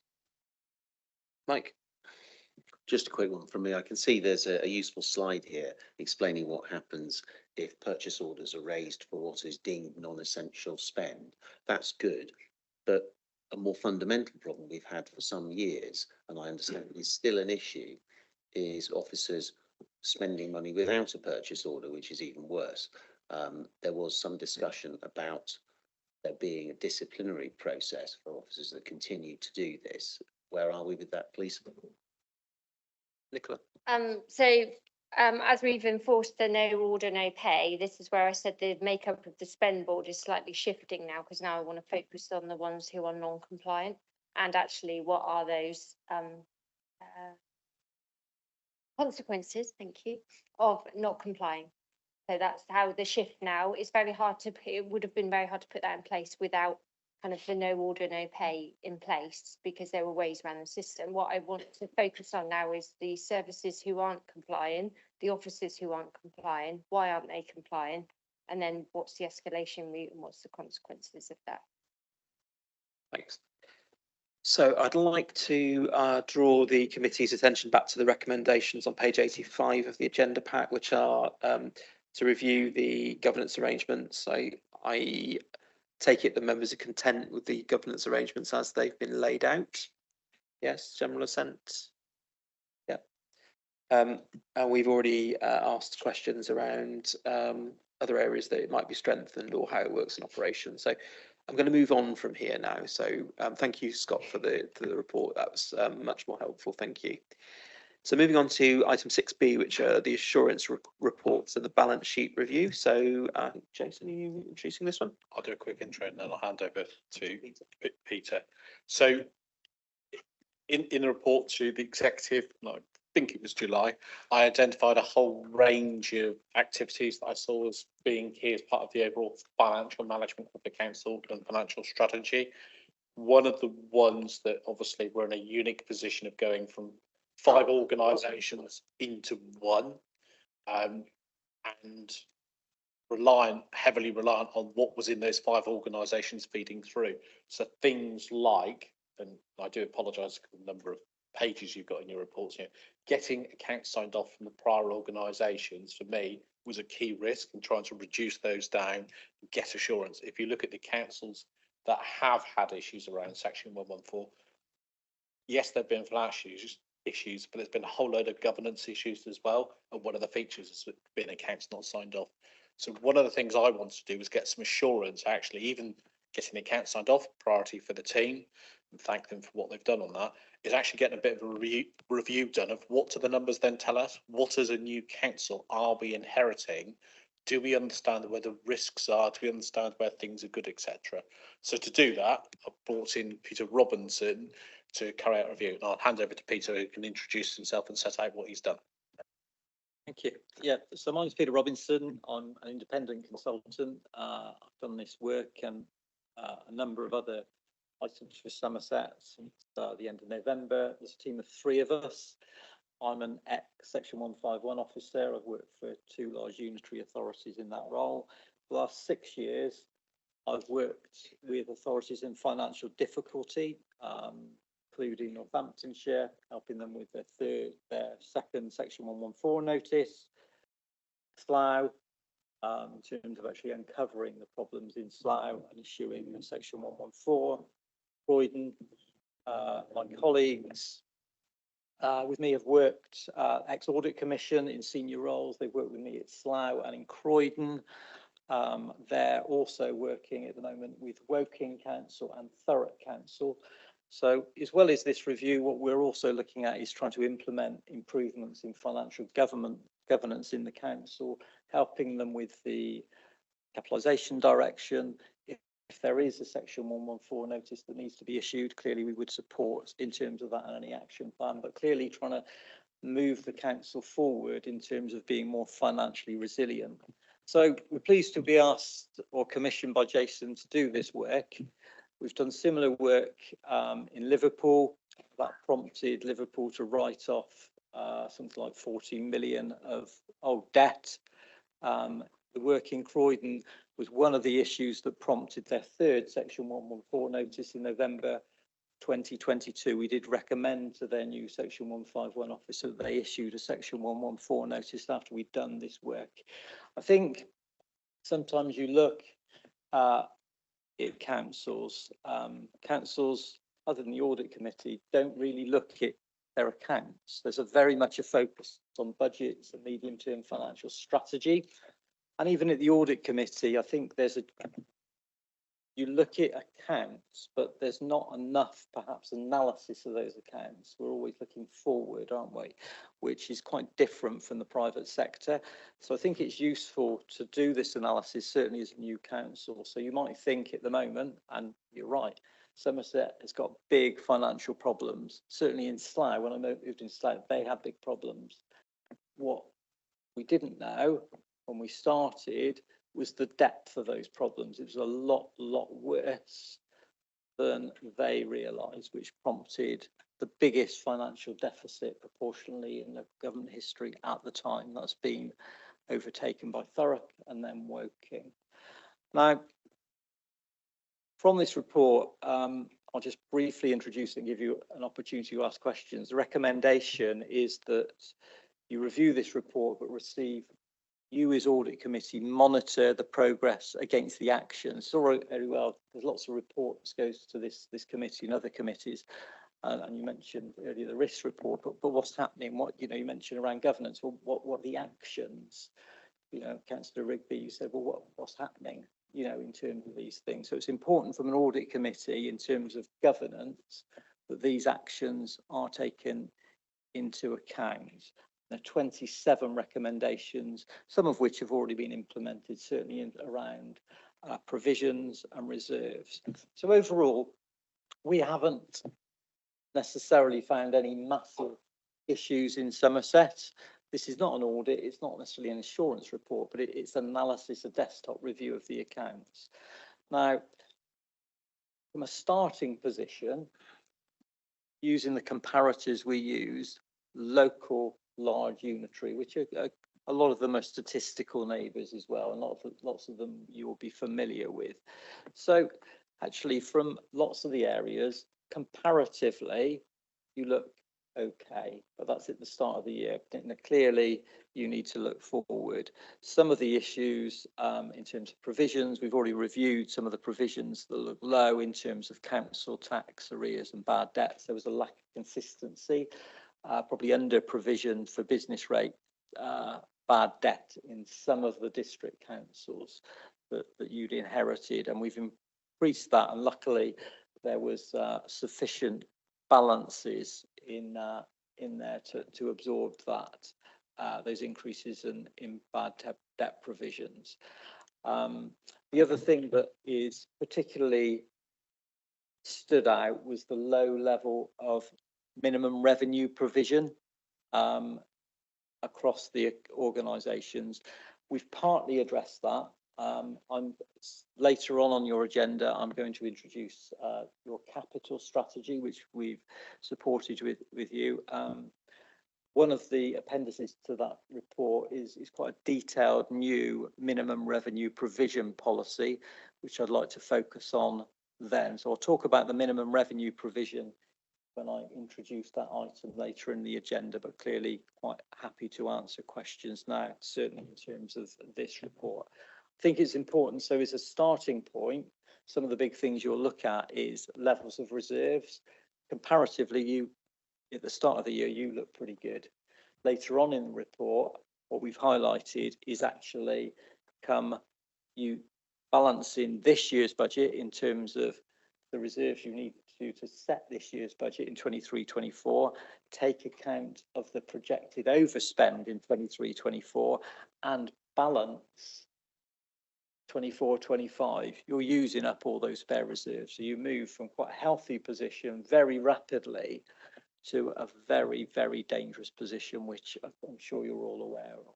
It was interesting, and certainly Jason and I were interested in terms of, and we were highlighting, people are aware that Brighton, Christchurch and Poole Council actually have publicised their financial difficulties, but we were interested in terms of Wiltshire Council that had significantly low reserves as well, which haven't highlighted financial difficulties. But again, as Jason mentioned at the start, they're quite behind in their accounts, and I think it's a credit to this organisation. You know, you should applaud yourself for the work you've done in terms of getting your accounts up and running. And that was one of the difficulties in both Croydon and Slough, years behind. You know, when we moved in, 18-19 hadn't been signed off. I still don't think they've done 19-20. And again, in Croydon, still difficulties in signing off their accounts. And I think with the same auditors as well. So you've done very well to get your accounts to the position you are. So, as I said, 27 recommendations in the report that's attached to the cover report. Quite helpful, quite happy to answer any questions you've got on that. But I'm conscious you have got a large agenda. This report will come back with progress against those actions at your next meeting. Thank you. Thanks, Peter. And I think, particularly on behalf of the committee, I think it is important to note the incredible amount of work that this committee has got through over the last 7 or 8 months. Normally we'd be expecting 2 audits a year, and I think we must have gone through about 7 or 8, maybe even 9 by now. And that the reason we've had to push the pace of that is to try and give ourselves a clearer picture of where we are at the start of Somerset Council's life. So again, you know, that's one of the reasons we've got such a massive agenda today. So thank you for noting that, because it is important. So open the floor to questions. So firstly from Mike, and then Habib. Thank you, Chair. I've got two questions really, and a third one I think has been answered. On page 112, table 1, the analysis of revenue income, I was intrigued that these are percentages, but I was intrigued that we compare with others, we have a low percentage of income from fees and charges and a high percentage from grants and contributions, 55% compared with 41. I just wondered, you know, does that reflect our having been a very frequent supplicant for grants? And obviously this is 5 councils, so it will have varied between councils. And on fees and charges, does it reflect our having missed opportunities to get commercial income from, I don't know, planning charges, car parking charges, whatever? Oh, and I should say, by the way, it's really good to see a piece of work like this being done. Excellent that it's been done. Thank you. I think what this desktop review, it prompts the questions, doesn't it? And I think in terms of from a scrutiny perspective, people talk about there's 5 levels of questions, isn't there? You ask one, you get the answer, and you ask it. This begs the question, doesn't it? You know, clearly it adds up to 100. It's proportion. It highlights probably more than anything the low level of fees and charges and the opportunity perhaps moving forward. Now, in terms of your, as you know, your rural council, lots of the comparatives are rural, but you've got councils like Bath and North East Somerset in there, which have probably got more opportunities in terms of things like parking charges and the like. But you're right, it is something to look at, isn't it, in terms of across the board, are there opportunities and what are the comparators, and breaking these numbers down to see what the key differences are. Councils do a lot of work in terms of benchmarking, but they tend to compare their budgets, talk to each other, and I think it's more important, as I said at the start, to compare the accounts. This is actually, they've been audited, they're the true figures in terms of what's happening. But it would be interesting to go into this and see, like your question, Councillor, was actually where do we compare with planning income, where do we compare with parking, all those different aspects, to see whether there's opportunity there. Because as you can see, 9% in terms of our total income you're getting every year could be £40 million. Big number, isn't it? So which is get some way towards your gap.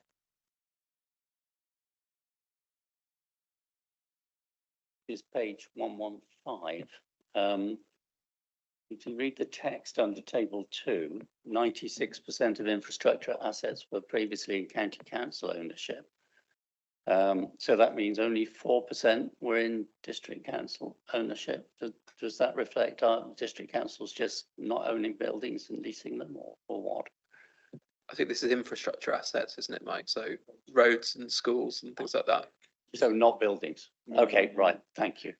Okay. And my last one was on 117, where you said there's no asset disposal strategy, but I think that's not true anymore. That's correct. Yeah, I mean this is as at the end of the last financial year. It's a balance sheet review.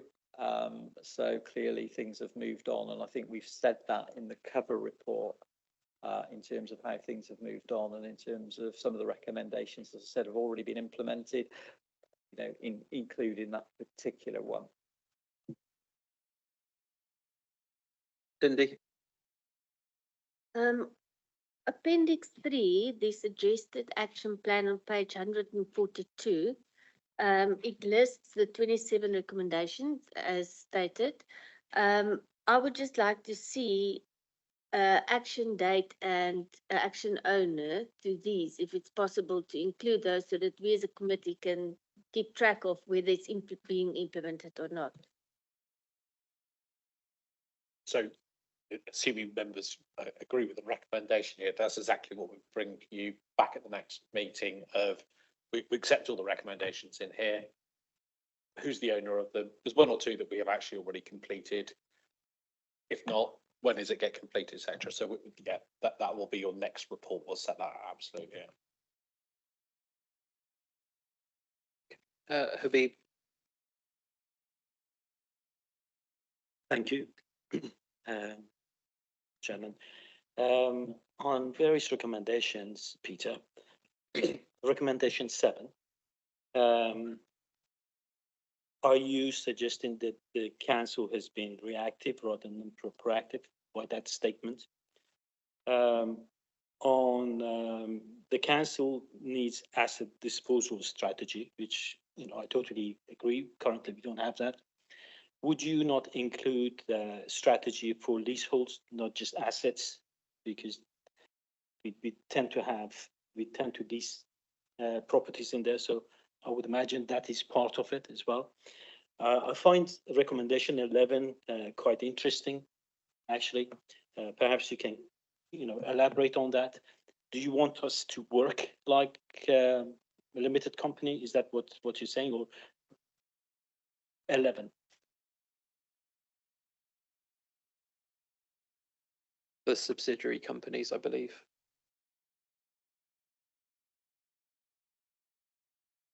Okay. So may I have some clarification on that? Yes.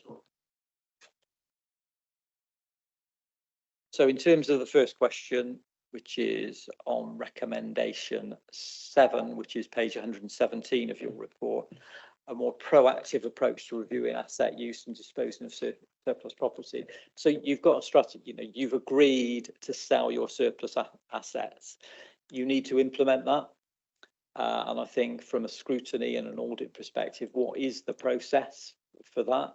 And making sure you're looking at your commercial assets, you're looking at mothballing assets, you're looking at selling, but it's actually the pace of moving that forward. And certainly that was something that was really achieved in Slough on a massive scale, selling, a couple of 100 million of assets in 12 months. Now you have not got the opportunities Slough has for some of your surplus assets in terms of location. So you might have a surplus office. Actually, it's not going to be worth what it would be in Slough, which is just on the outskirts of London. But nevertheless, and that is exactly the same for leasehold properties, isn't it? Perhaps more so around rationalising. You've got 5 organisations. It's so important to go through that, not just from a capital receipt perspective, but from an operational management perspective in terms of costs. And it's making sure you've got the capacity, you've got the plans, and you fast track and make sure that those happen as soon as possible. Because some of these things can take years, certainly with new authorities. So lots of the new unitaries have all done this, but they've taken an awful long time to start it and complete it, 4 or 5 years. You have not got that opportunity. So it's a case of making sure, rather than just there's a strategy, again, one of the questions earlier, you've got the governance in place, but where's the action? And as you say, you've got an action plan here. What's happening in terms of moving it forward? Because you need things to happen at pace. Do you want me to pause on that question and then answer the second one, or shall I answer this? Go back to the second one. Chair, I was just going to suggest that you might want to bring in Councillor Roswyk to run through what's happened since vesting day, because it's a great deal. Yeah, do you want to update us, Ros, on what's happening with the asset disposal pipeline? Thank you. Yes, good morning, everyone. My name's Ros Wyke. I'm the lead member for Economic Development and Planning and Assets. 3 things. One is, before we went into vesting day, we did actually take to the council an asset disposal policy before, I think it was the February or maybe the April full council meeting. So we were in place for that. Secondly, I totally understand. You look at Slough, and I think they had one asset which was about 150 million out of the 200 million. So selling just one asset gave them riches which we can never hope to get in the same way. There is already in place an executive subcommittee moving at pace with external commercial advisors to sell the commercial estate. Inevitably, we do this quite quietly because of the nature of commercial assets. Once you put one onto the market, if any other agent comes and says, I introduce a person, then automatically they get a 1% of the sale price. So it is a very difficult and careful market, but I can assure you that senior members of the council are moving it with pace with external partners. In terms of the office reorganisation, this has to be done with care because we inevitably need to wind in both unions and staff. We have already in the pipeline vacating 3 properties in the West Somerset in Willerton and moving them into the West Somerset House. Inevitably, it has taken a degree of getting contractors in place to do the acoustics and all the other things. But three properties we have, before we put them onto the market, we have expressions of interest. We're taking some being considered to go to auction. Some of them are moving forward in a very positive way. So I'm fairly confident that the pipeline which the finance team have of about 15 to 20 million coming out of the non-commercial assets will be delivered, if not more. The other thing I think we just need to be aware of is that the government have a one public estate approach to offices across the patch, not just the blue light services, but also the Department of Work and Pension, etc. And we're working with those colleagues to maximise the use of the one public estate and also try to understand the evolving issue around office requirements for the new council, which I think we all recognise is slimming down. But just an example, we've done a rolling 1-year contract for, I think, 185,000 in Bridgewater House only last week with the NHS to actually use vacant space. So absolutely right, we can make more of it, but I can assure you within the constraints of a difficult property market, particularly in the southwest, we're actually achieving quite a bit. And I have no reason to believe that we won't deliver exactly what we've got on the pipeline this year in terms of 50 to 60 million of commercial assets. And that doesn't include any joint ownership or anything like that. Happy to take more questions. It's been well scrutinised by a subcommittee of scrutiny and the executive get regular updates. Thanks, Ross. I don't intend this to turn into questions for yourself because I think that that's better through executive and other fora. But if any members of the audit committee have any questions for Peter regarding the report, I'd like to try and focus on those if possible. Mandy? Thank you, Chair. Thank you for the report. It wasn't quite what I was expecting in some ways. I certainly wasn't expecting a huge action plan to roll out of it. I would love to have had a meeting just on this paper, actually. I think there's so much in it to unpick. And I don't think it will allow the time for us to do that fully today, given the agenda, and I think that's a shame. So I've got some questions, but I suppose at the end of it is how on earth do we manage this? I'm not sure that all the actions are here and appropriate for us to be doing. If I look at the fees and charges, for example, something I know I've had conversations with Jason about for many years, you know, that would probably sit with scrutiny, etc. So I don't know whether these need to be pulled apart. So I think if you started reporting back on all of these in the next meeting, I think that would be a meeting of itself. So whether committee want to focus on some of them and some need to go somewhere else, I'm not really sure and clear. So that's the first question.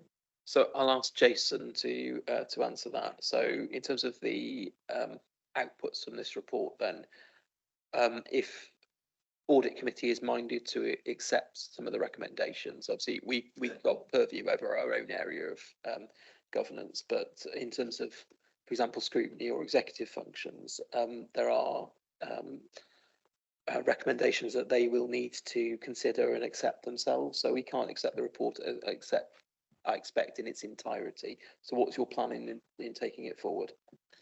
So assuming you accept the report, which I think you should do, because I think it's a good report, and gives us, certainly give me some assurance over things, and raises one or two questions that you go, need to look at these areas, as members have already brought out.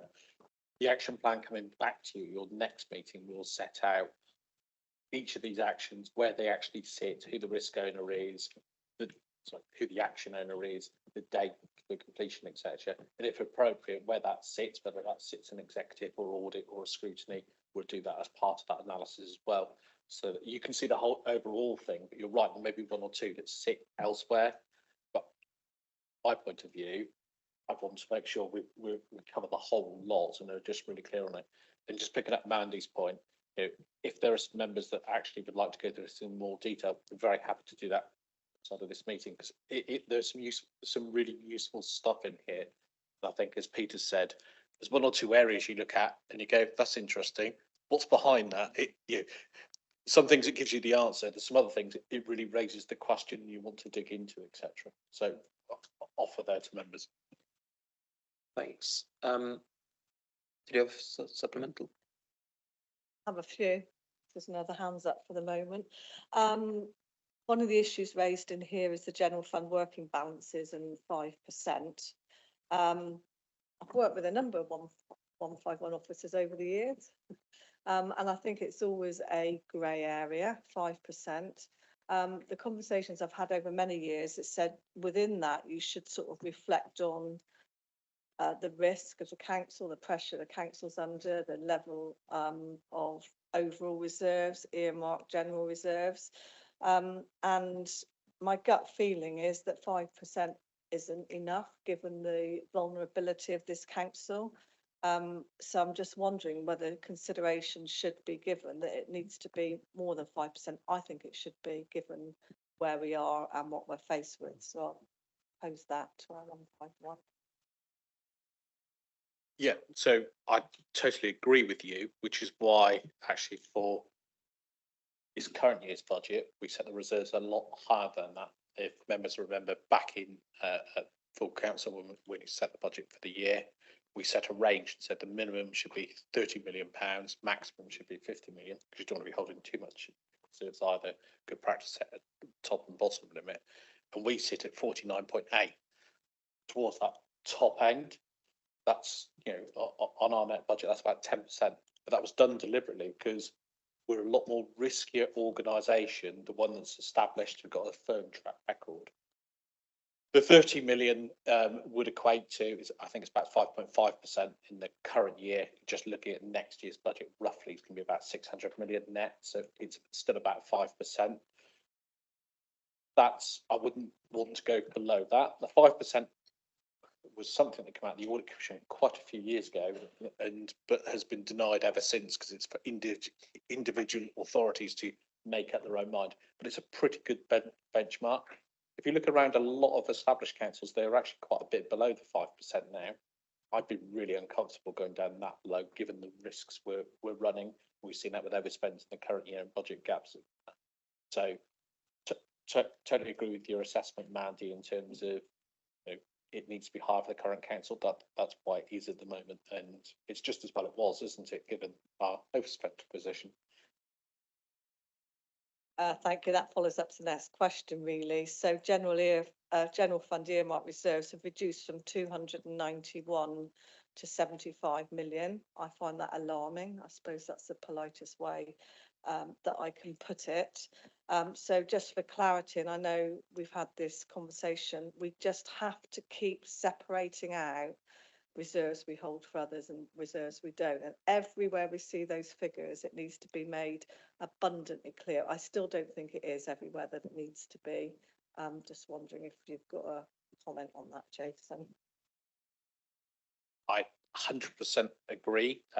It's one of the things I've picked up in a previous authority where some of that was perhaps masked, and members were given assurance that the overall level of reserves was fine, but when you drilled into it, actually things like the LEP and schools balances aren't really yours to support your budget. So absolutely, that we have done that, and in the reporting, the next report going to scrutiny sets that out based on the DLUC table, and that will feature in the executive report and on to council, because it needs to be really clear what's under your control.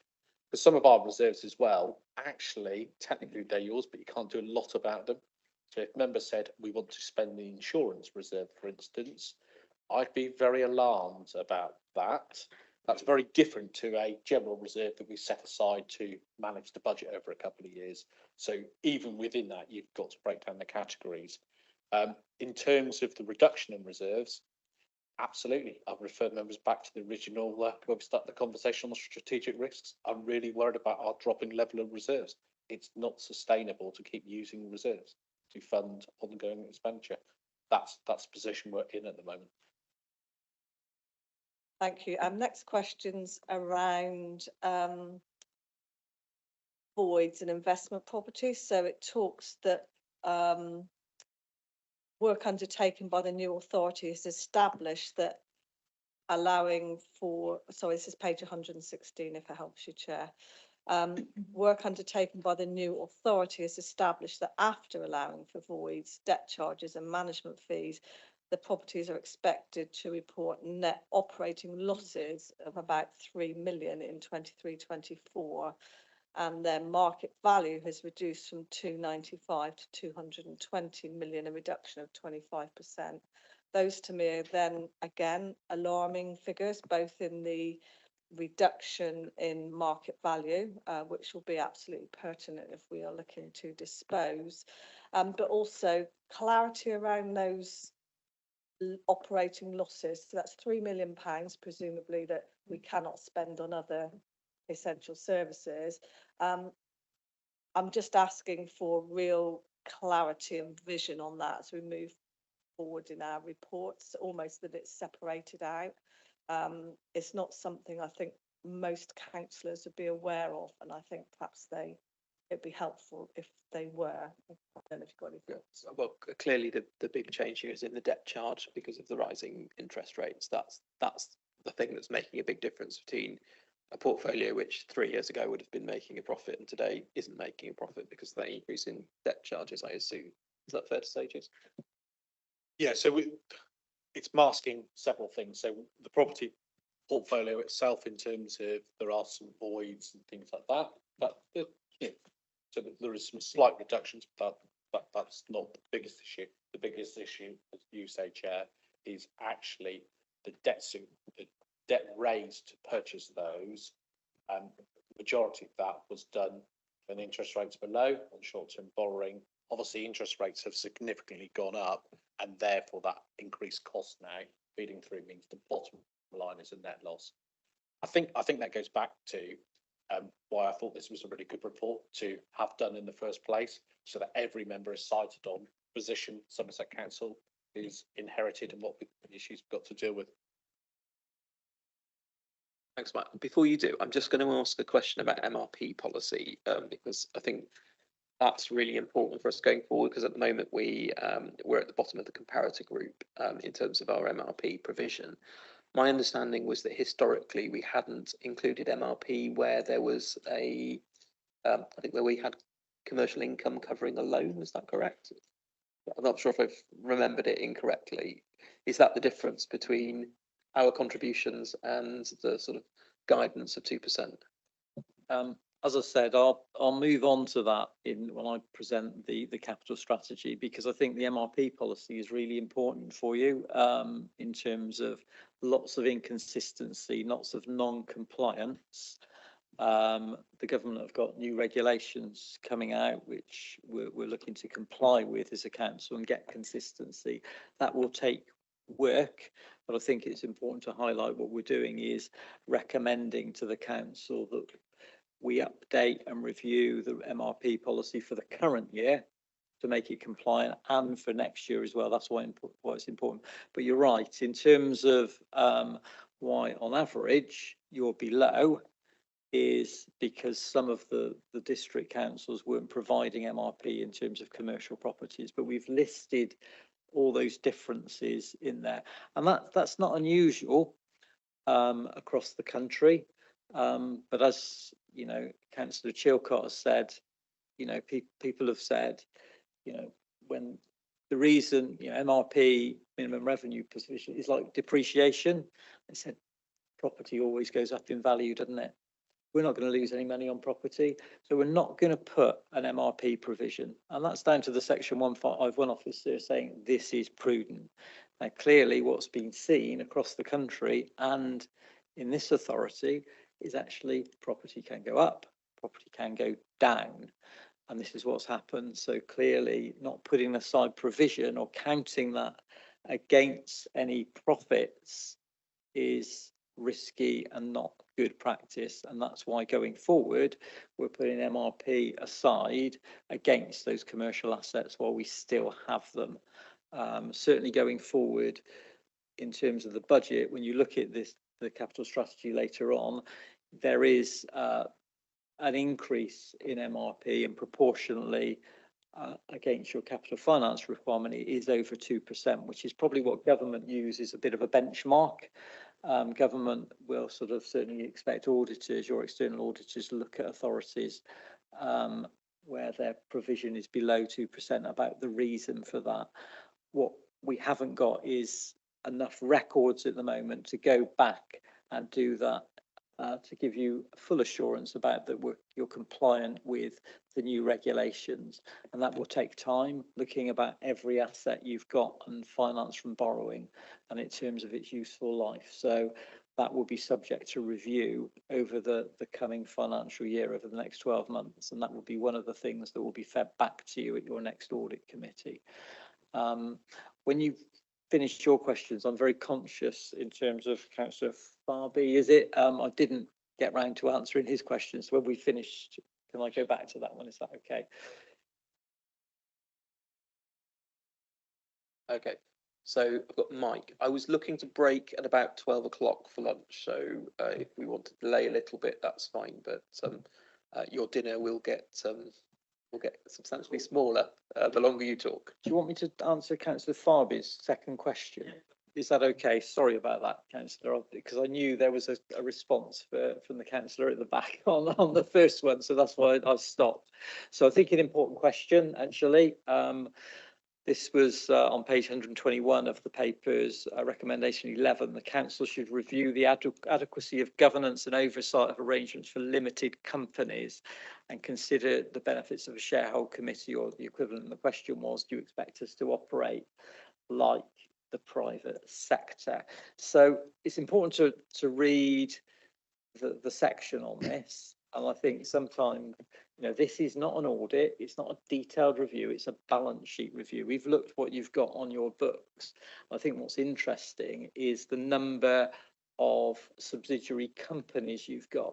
Now, certainly from our perspective and the experience we've had with some, and probably bad experiences in terms of the councils I've mentioned, but you're seeing them in headlines in the press, in terms of the very poor governance of council-owned companies and the difficulties that's caused. So certainly in Croydon, you'll have seen some of their companies and the poor governance around that as in effect their poor investments in those companies has caused them to go under and possibly never recover from that situation. And what we're highlighting is not that you've necessarily got a problem and it doesn't look like you've got massive ownership in companies or taken massive risks and you are undertaking a review. All we're saying is when you do that review, there's a series of things you should look at based on our experience. It's so important that you get company governance right because you can make big financial mistakes. They are financial risks, and so and as part of that review, it's do they fit the objectives of this organisation going forward? And if they don't, shut them down. You know, don't take financial risks. So that's really the tenor of that recommendation. Actually, this is exactly what I wanted to hear, because what I wanted to hear is a mindset change, that we have to look after the interest of the public, and for do that, it's not a bad thing to look at a public limited company or a limited company to see how they work, because historically we've actually been saying that, oh, we are a council, we can't do X, Y, and Z, but because of what we are actually faced with, we need to look after their interests and their priorities and make sure that their hard-earned money is actually paying dividend for them. So that's where I wanted to go with that. And I think, thanks for clarification. Thank you. Thanks, Mike. I was just going to remind members that that short but disastrous period of 49 days of the Liz Truss government is what's given rise to the vast increase in interest rates. And on top of that, the depreciation of assets. It's something that's known colloquially in financial circles as the moron risk premium. It's something that we're unfortunately all saddled with. All councils, regardless of political control, couldn't have forecast that, but here we are having to deal with it. Okay, thanks, Mike. Mandy's quite correct. It's not a political meeting, so we're not going to take political sides. I think as you set out the context for why interest rates are higher than they might otherwise have been, I think that's fair enough. But I think we have to bear in mind this is an apolitical meeting. We're tasked with ensuring the financial governance and the governance of the authority. So if we can focus on that, please. So I'd like to ask for any other questions for this section of Peter's report to come now. If not, my proposal is that we break for half an hour and then we come back. Members content with that? Yeah. Okay. Thank you, Peter. Found the report very helpful. Thank you.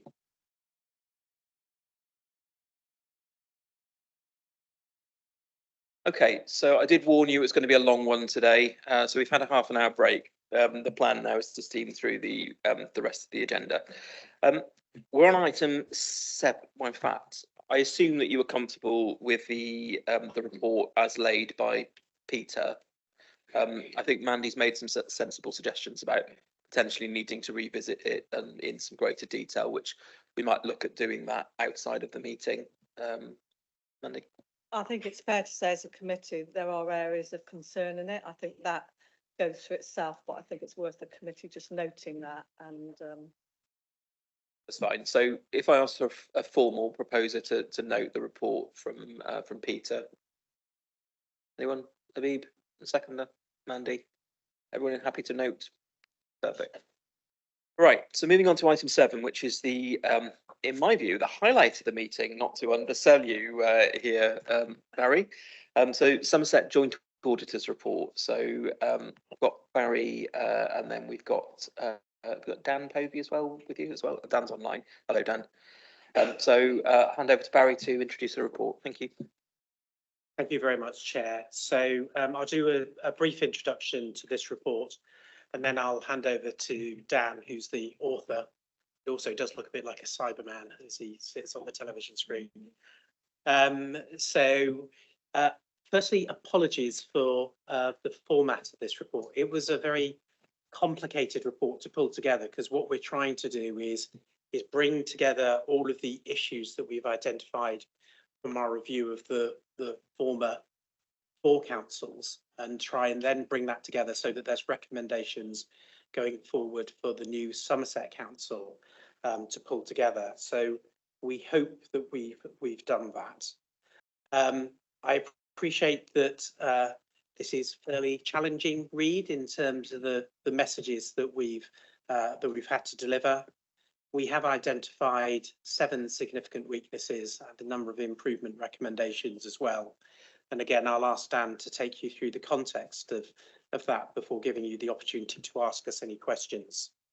A couple of things just to highlight. We have tried to make sure that this report is as bangers up to date as possible. So although it reports for the period and the years ending the 31st of March 2023, we recognise the significant progress and actions that the council has been taken over the last few months. So we've tried to update it to include the very latest financial proposals that were put forward at the point that the report was drafted and issued to the council. I would also identify that whilst we have identified 7 significant weaknesses, we've attached key recommendations to those. Now, in terms of the degree of recommendations that we make, that's sort of the middle level. So you've got improvement recommendations, which are the bottom level, which are looking to improve the arrangements that you've got in place. The key recommendations are those where we think you've got some significant issues that you need to address. But again, that is giving you the chance to address those. The next level up would then be the statutory recommendations, and we would use those where we feel that the council isn't taking appropriate action or isn't taking the messages that we're giving seriously enough. So again, although it's a hard report and got some challenging messages in it, please do take comfort from the fact that actually we are looking at the arrangements that you're putting in place, and again are satisfied at this time that you are moving in the right direction. Chair, if I may, I'll hand over to Cyberman Dan to take us through the rest of the report. Thank you, Barry. Thank you, Chair. Can you hear me okay? Yes, we can. Brilliant, thank you. Good afternoon, Audit Committee members. Thank you, Barry, for that introduction. So this is the Auditor's Annual Report, as Barry says, for the predecessor councils for 22-23. I think if members were to look at page 152 of the agenda, that's where the executive summary is of the report. That sets out all of the main themes across financial sustainability, governance and economy and efficiency and effectiveness. But there's also a table at the end of that executive summary that sets out the 7 key recommendations that Barry was referring to, and there's a column at the end of the table for each recommendation that shows the actual predecessor councils or Somerset Council that it applies to, just to try and have that route back into 22-23, which is the audit year. But of course, as Barry says, we've casted forward to the current state of play. Members will note from the executive summary that we are reporting overall a significant weakness with financial sustainability. I think that recognises clearly the challenges that Somerset Council is facing now in terms of the current year's overspend and trying to bridge the budget gap for next year, but also recognises that a lot of the financial pressures, the processes in place are a continuation from what was inherited from the predecessor councils, and there's a lot of things from 22-23 that are now driving these financial pressures, exacerbated by inflation, interest rates and demand. So I think there's some key themes really within the financial sustainability which the key recommendations hang off. One is the impact, cost and demand on adults and children's services. I think these 2 services are the most significant demand-led services that the council's got. Council's not alone in having significant pressures with the cost of care, rising demand, and that can be seen in the overspend in the budget for Somerset County Council last year, and also the current projected overspend, which again ticks into next year with the anticipated growth in the budget that's going to be needed for 24-25. So I think it's fair to say that adult and children services are driving a lot of the financial pressures within the council, and we do recognise that they each have their own specific transformation programme to start looking at that. But one of our key recommendations is to continue to develop mitigating actions to manage cost and demand in this area. Another sort of key theme really is the transformation programme. So I think we've identified a significant weakness in 22-23 in that groundwork. The quick development of the transformation programme wasn't there. I know local government reorganisation was clearly a focus, but consequently there wasn't a detailed pipeline of savings that could be built in to manage next year's budget pressures. Again, the council is developing its transformation programme now. Governance arrangements are in place as a transformation board and the business case is being developed.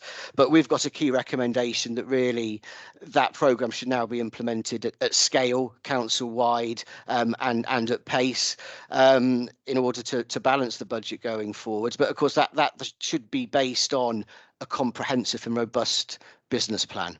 And planned projects, each with their own supporting business plans. And then the third theme, I would say, is the impact of the demand pressures, the need for savings on reserves. And I think Peter Robinson talked about reserves in the previous item on the balance sheet review. All I would reiterate is clearly if the financial risks this year and the budget risks for next year aren't mitigated, there could well result in an unsustainable draw on the council's reserves, resulting in not enough going forward to manage risk and perhaps to fund some of the service improvements that the council clearly has as a priority. We've made two other key recommendations in financial sustainability, one relating to the deficit management plan for dedicated schools grant. That's based on the fact of the forecast deficit reaching nearly 100 million by 2026. And we know the council's working with the DFE for the Delivering Better Value programme, but that in itself, I don't think will solve the financial challenge, and therefore updating, monitoring and delivering that management plan will be key. And the other one we've also touched on earlier in the agendas today is making sure there's proper governance to achieve value for money when the council disposes of its commercial investment portfolio. That's really specifically looking at the commercial investment portfolio that was inherited from the district councils. The council's made the decision. It's going to take time, and it's just about making sure that the decision making has an eye on best value in the current climate and the valuations of that property. Chair, they're the main ones relating to financial sustainability. We've got two key recs that members will pick up on as well, one relating to governance in terms of developing the finance system further, and another one just to ensure going forward that procurement processes are in place and are robust. I'll finish there, Chair, and happily take any questions. Thanks, Cyberdan. Open to questions from the floor. Mandy. I'm going to wait to see if anybody else put a hand up first, but I shall carry on the event that didn't happen. Thank you for the report, and I am really appreciating actually having an executive summary at the start. That's something I think I've needed for some time, and I found it really helpful. So my first question is to committee, really. Does this organisation have the capacity and maturity to undertake a system-wide transformation programme at scale and pace? And that's the words you've used from the report.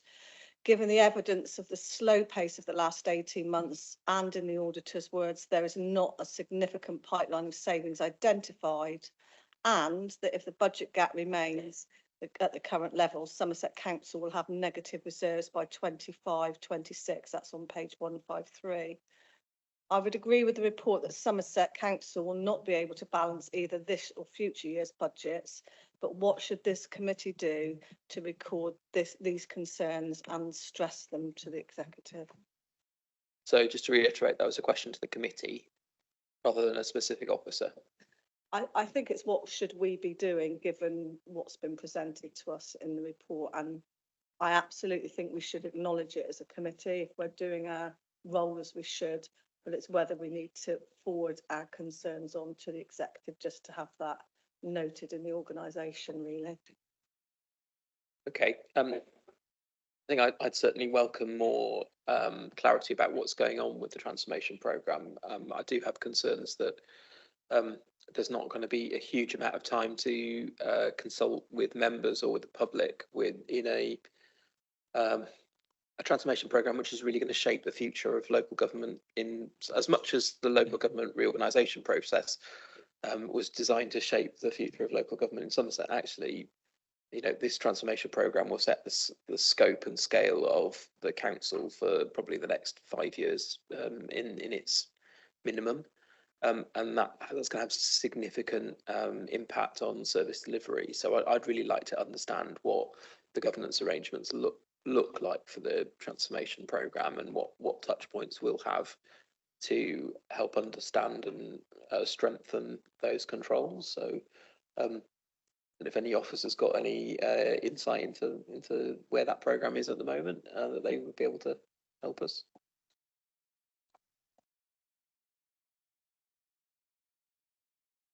Yeah, oh, fine, Liz, if you want to have a go as an executive lead member. I'll just have a go in making the point that the BBC are not coming, BBC National News are not coming down here just because it's Somerset.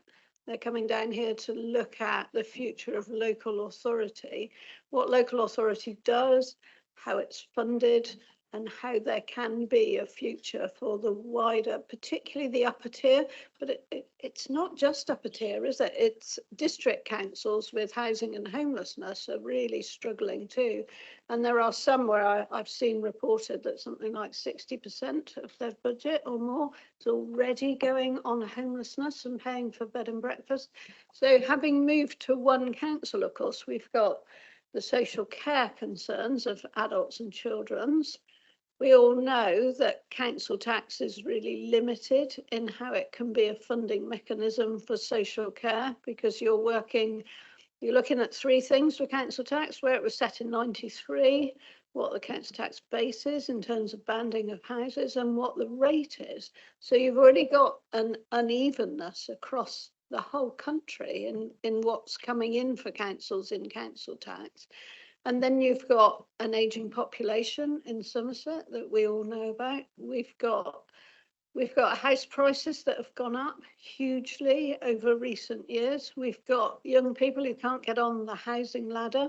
I think we've got something that is much wider than Somerset Council. So I'm not saying just Somerset Council, because it's huge for Somerset Council. I completely accept that. And I think that the papers we've got here today are hugely useful in making us understand the kind of the opening position of Somerset Council, where we are now and where we've moved already in the short months since the 1st of April, where we need to go, where other councils are around us. And a lot of that we hear in meetings, national meetings, some of which are in public, most of them are not, and other councils' concerns for where they go next. We're also hearing about where councils, which we're told have no financial difficulties and can set a balanced budget, but are actually 3-4 years behind on their statement of accounts and their external audit. And that's one area where we don't have that level of risk. But we are going to be carrying the deepest red risk for some time. And there are many other councils who are just behind us or around us carrying the same levels of risk, who have not gone public quite as early as us.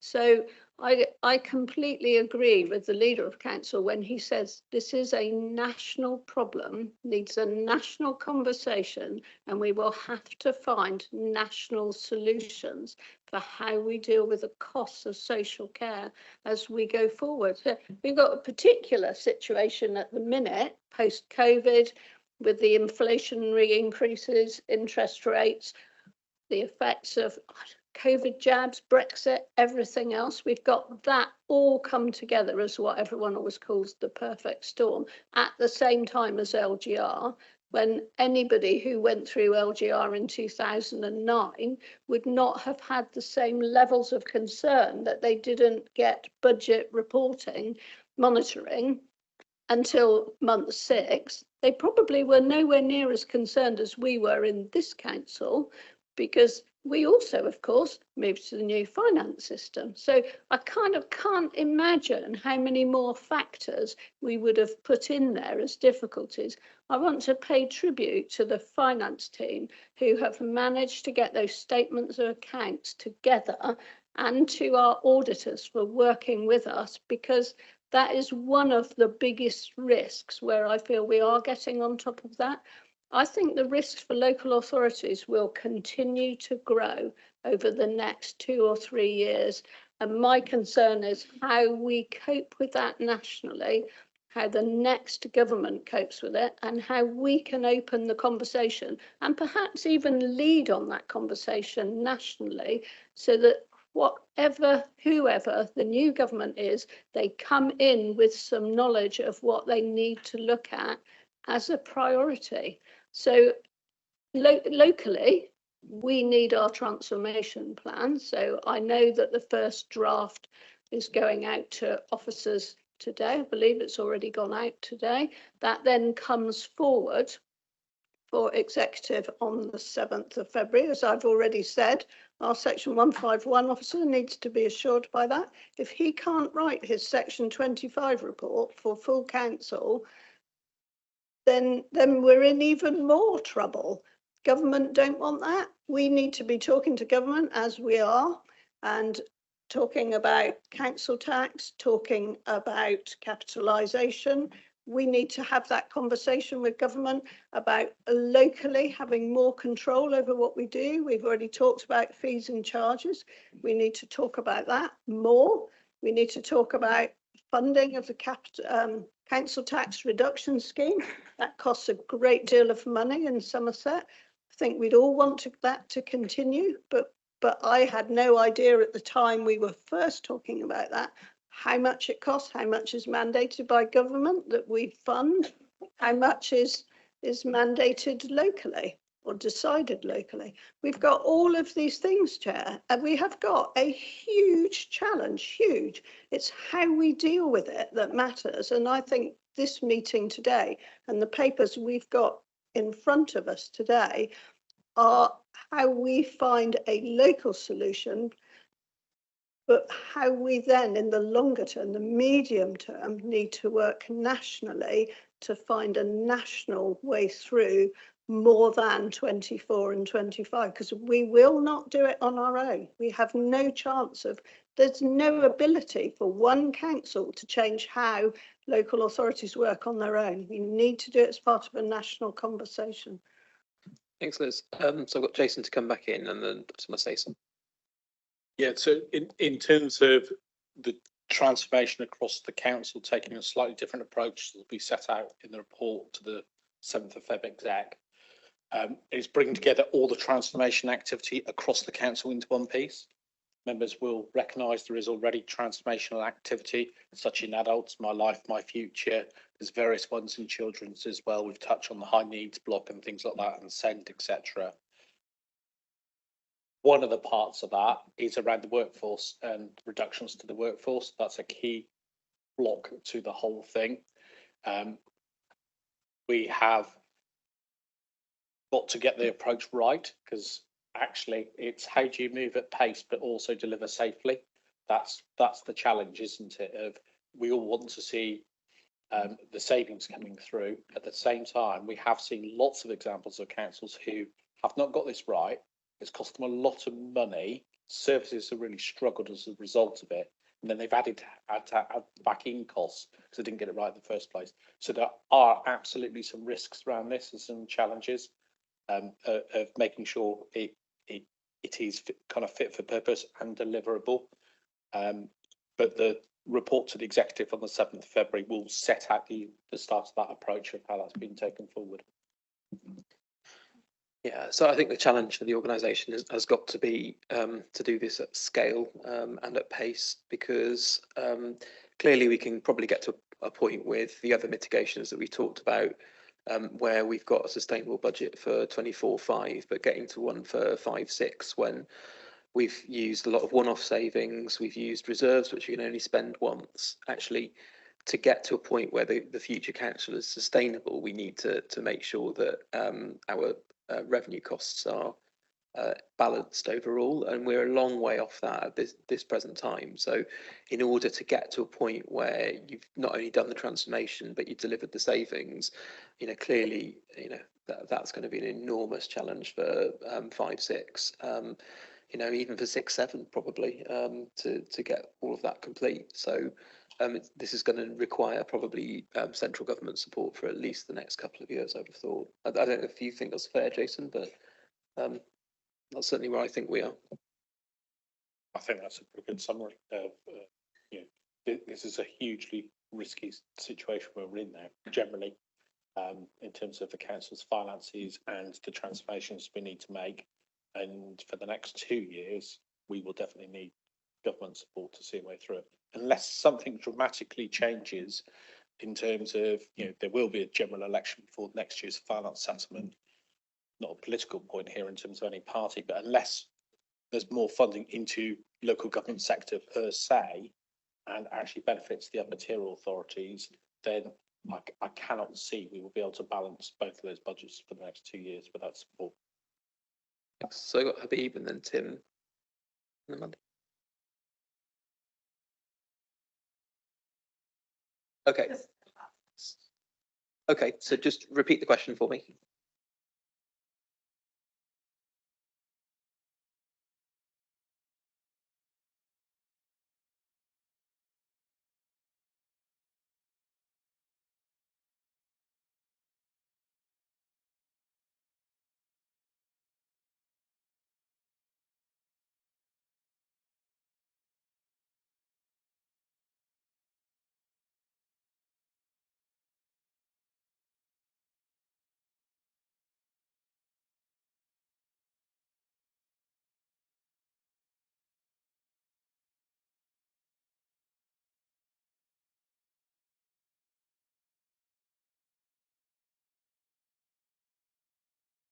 Sorry, Amanda, can you use your mic? I think that's what Michelle's waving at me for. So. Sincere apologies.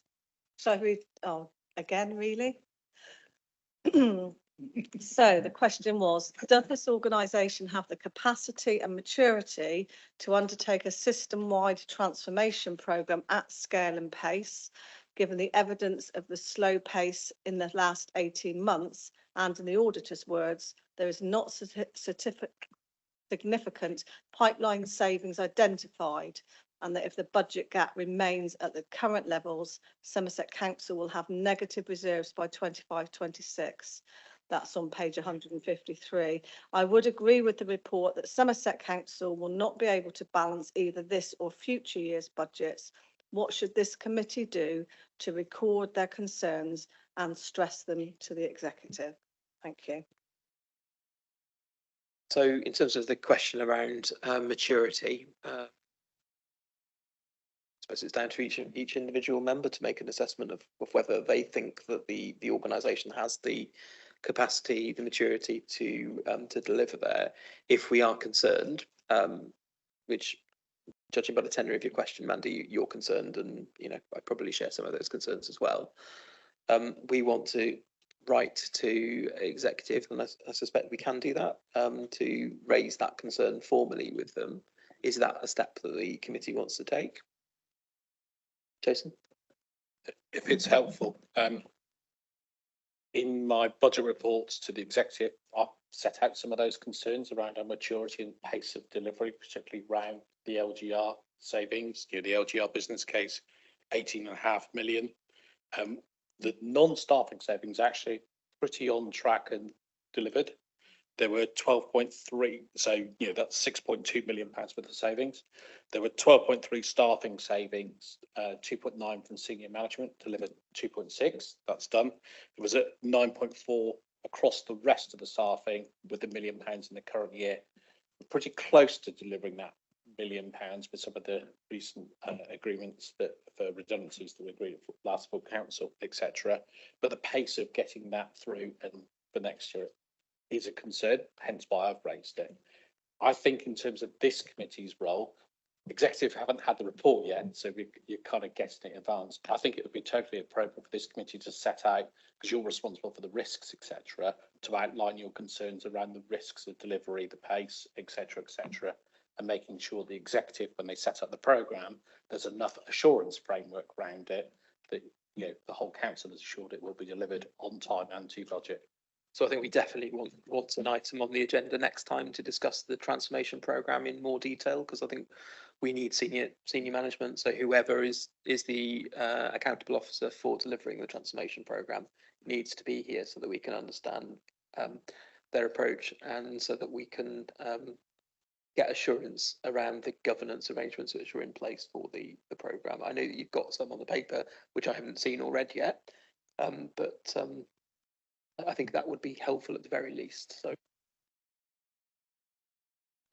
sorry to be pedantic, but I am responding to the auditor's report that you have in front of us, not to future transformation. So I think there are sufficient concerns there for, I just think as a committee, that's what we're here to do, to gain assurance. And if we have concerns, it'd be quite right, because if you look at a lot of the public interest reports, the audit committee have not acknowledged and sort of said anything or raised concerns, and I do not want this council and for this audit committee to be in that place. That's the question. no, well, obviously we have already responded in part to the financial emergency by holding an additional meeting last time to get more assurance around the financial emergency arrangements. So we're already taking steps there, but absolutely take the point, and I'll open the floor to members in a moment to see what the general consensus is around the level of concern and what actions the committee may like to take. Jason, you wanted to come back? Just in terms of process, taking on Randy's point, if the committee wished to do that, I think one of the things you could proactively do, you've got the external auditors report here, the point that Randy's read out twice already, 3 times even maybe. There's no reason why you couldn't actually refer that on to the executive for them to consider when they get the report on the 7th of February, so they can take that into account when they're looking at the whole programme. That would be a proactive bit of the audit committee, alerting the executive to the concerns of the external auditor and making sure those things are considered as part of that overall report. Be happy with that as an approach? Really happy. I just think the audit needs to play its part of the committee, and I think we do have a part to play. Mike. Sorry, I've got 2 mics who both have their hands up. So Mike Stanton, then Mike Rigby, and then Habib. Thank you, Chair. I was picking up on the questions opposite, really. I mean, the question of assurance, yes, we do need to be assured. My reading of it would be, and I'd be surprised if anybody disagreed radically, that from a financial point of view, some of the issues that have been raised, it's not possible to have any assurance at the moment, and it won't be until government responds to the 2 outstanding questions that they've been asked to respond to. So it's just not possible for us to be assured. If you look at it, though, from the point of view, as you rightly raised, of, you know, do we have the capacity? That really boils down to, do we have the right people and organisation? Difficult to judge that as a backbencher, but I've got to say, all the impression I get, having watched the change over the last, well, particularly the last 8 months since we became a unitary council, and what the chief exec and officers are doing under the new organisation, I feel reasonably confident that we can feel assured that we've got leadership in councillors and in senior officers that can achieve what needs to be done. But although if you look at some of the management comments, I won't go into them specifically, but page 163, for instance, on adult social care, I think that one is, quite a lot of the management comment responses to the auditor's report are frankly quite weak. And they leave one wondering, well, yes, but what are they actually doing? So I think that leads us to your suggestion that as we get into proper transformation, which has got to be done fast, the term at pace has been used several times, then we ought to probably be having a separate meeting to really look at not just structure, but culture, motivation, quality of senior officers and all of that stuff. Okay, so I've got Mike Rigby and then Habib. Thank you. I wondered if I could just ask Jason to expand on something that he started to discuss just now, which was the progress on delivering the £18 million savings. So as of today, or roughly speaking now, how much of the £18 million has been delivered, and remind me what the period was over which the full £18 million was to have been delivered? Yeah, so down so I can remember the numbers. So £18.5 million, there was of that £6.2 million non-staff savings. The majority of that has been delivered, and certainly will all be delivered by the next financial year. So that's about a third of the savings. There was then split into two parts, senior management savings, a target of 2.9, 2.6 has been delivered this year. And then the remaining staff savings were 9.4 million split over 3 years. So £1 million in the current year, £4 million for 24-25 and £4.4 million for 25-26. That programme has now been paused because of the wider transformation that's about to take place. So just to reiterate then, Jason, so 9.8 million has so far been delivered from that 19 million that was set out, but the profile of the savings, so 4 million into next year, and was it 4 million the year after? Yeah, so actually it's broadly on track then, isn't it? Broadly, it's on track, yeah. The issue has been that programme has been paused because actually the scale of the challenge has changed and we need to do more. So that 4 million that's in the budget for 24-25 at the moment, until we get into the new programme, won't be delivered. So it may well be superseded by a new programme, but in terms of the profile for the savings that were in the business case, we're broadly on track for delivering that. Yes. Yeah. Okay, thank you. Right, so who else? Was Habib next, and then was this somebody else had the hand up? Norman. Thank you, Mr. Chairman. Perhaps a question for Dan here. On key recommendation, page 160, obviously the procurement and control management, there needs to be reinforced or improved, as I see it there. We were told earlier by senior officers that governance and process is actually in place. So where is the weakness coming from, in your opinion? Okay, thank you. Yes, thank you, Chair. So this assessment of the significant weakness applies specifically to Somerset County Council as the predecessor council, arrangements that were in place during 22-23, and the basis of that conclusion that there's a significant weakness was down to really informed by two internal audit reports that came quite late in the financial year. One on contract management, which observed that contract managers had a varied understanding and application of what they should do managing significant contracts.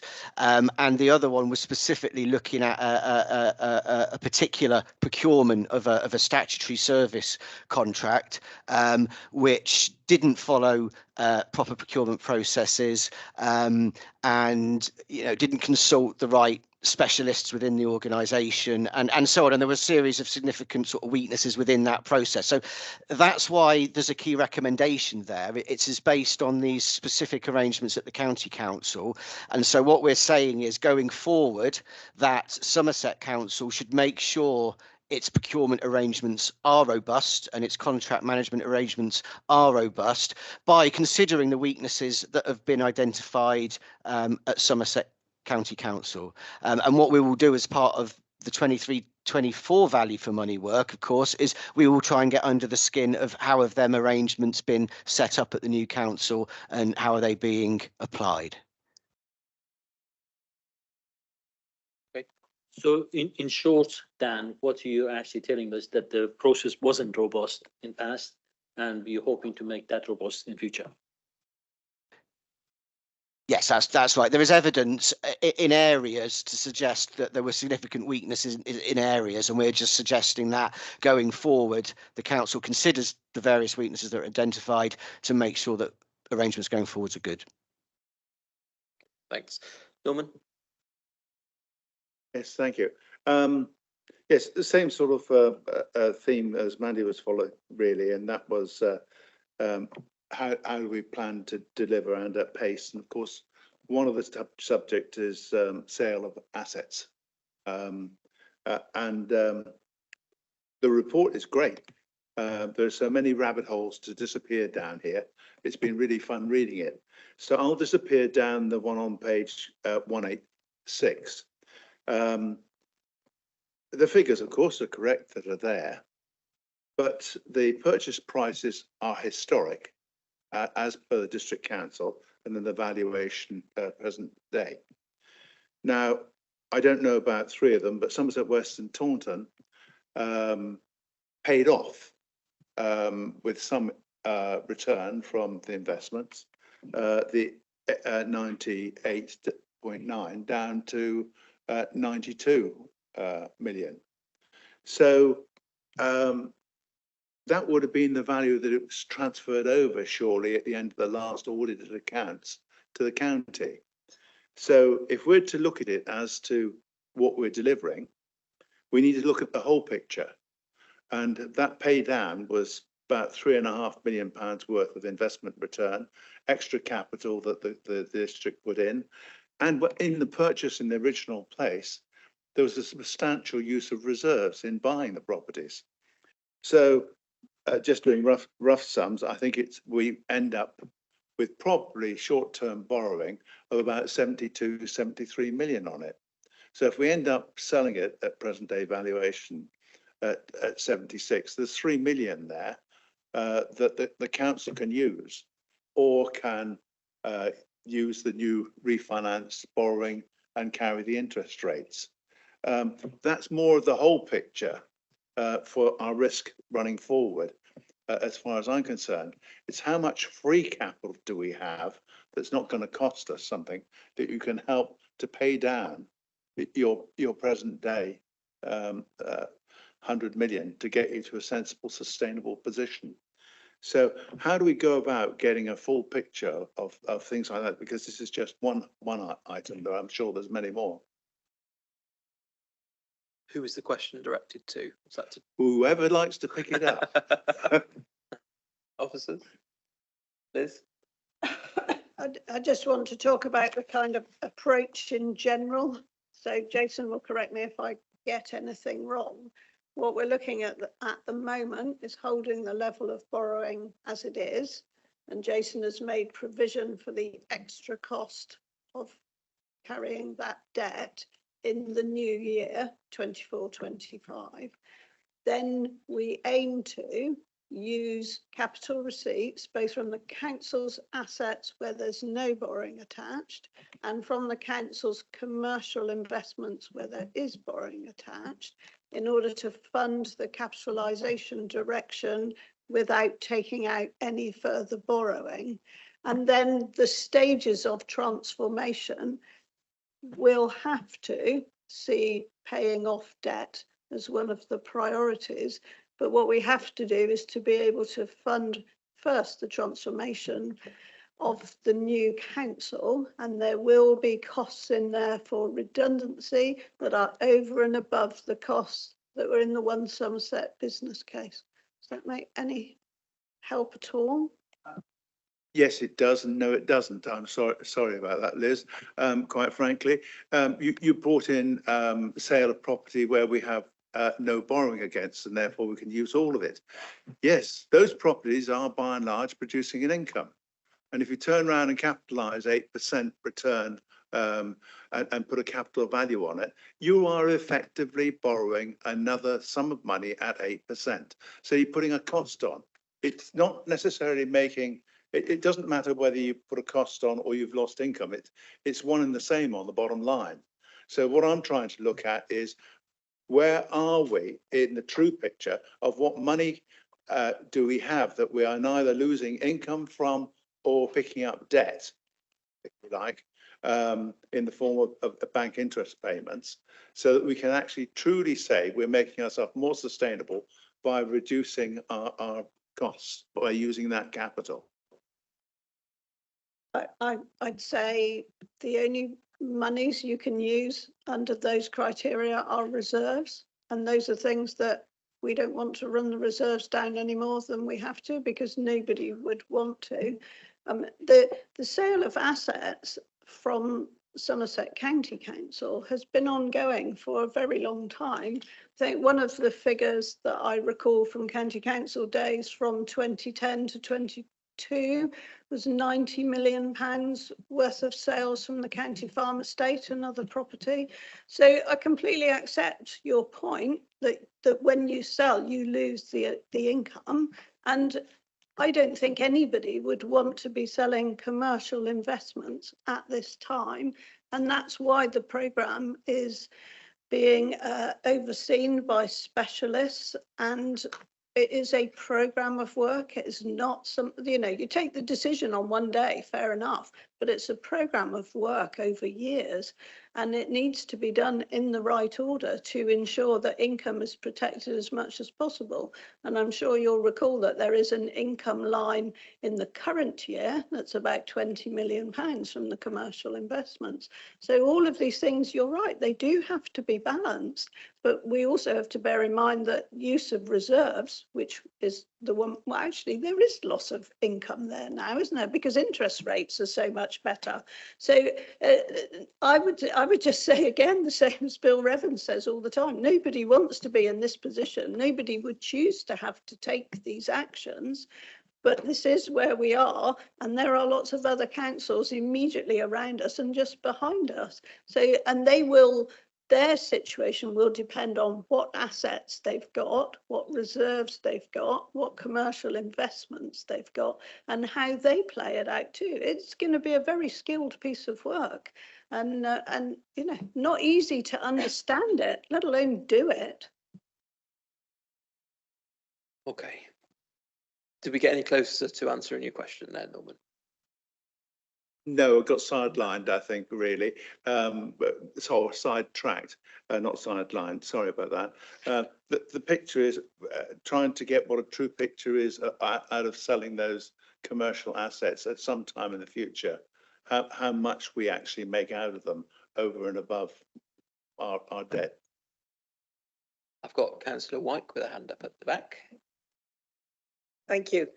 Am I right in thinking that when a district council borrowed money, we didn't borrow money specifically for an asset and it isn't labelled against that asset, and therefore trying to attribute when you're paying back your debt to a particular asset is not appropriate.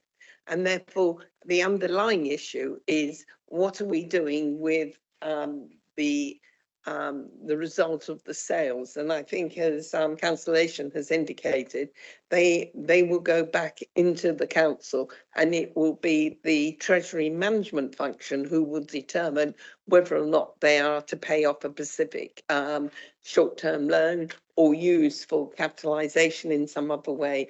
I'm not sure that it's particularly helpful at this stage, other than to recognise that there are a significant amount of assets, as I've indicated earlier, in the pipeline, and some of those will be technically carrying no borrowing in any shape or form against them, while others will be part of the portfolio of assets which do have short and long-term loans attributed to them.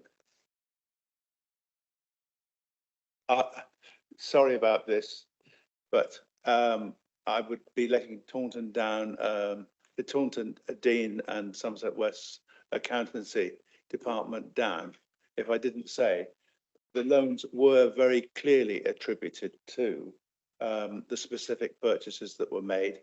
The returns and the papers that were presented to the council clearly identified them right the way through the whole process. So they weren't all bundled up, although at the end of the day, they all are added together. In that particular case, because of the criticism of it and the support for it, it was very tightly identified. So just to unravel some of the intricacies of the capital financing requirement for local government, would you like to just help us a little bit there, Jason? Yeah, I'll try. To be fair, all the predecessor councils actually could generally identify the debt because that's how they monitored it. Actually, they did attribute it, but you don't in local government. We don't assign debt to a particular asset. It doesn't quite work that way. It used to years ago, actually. Or should do or not going forward is another question. But doesn't quite work that way in terms of how you finance things. The real question, the challenge that council now faces is it has a big budget gap that it's looking to fund from capital receipts. And you look at what's the cheapest way of funding it. With the capitalisation direction, it comes up PWLV rate plus a 1% premium, and you have to pay MRP over 20 years. So actually, your effective cost of that debt is 11.5%. So actually, your question is a slightly different one. Is there a cheaper thing than 11.5% round?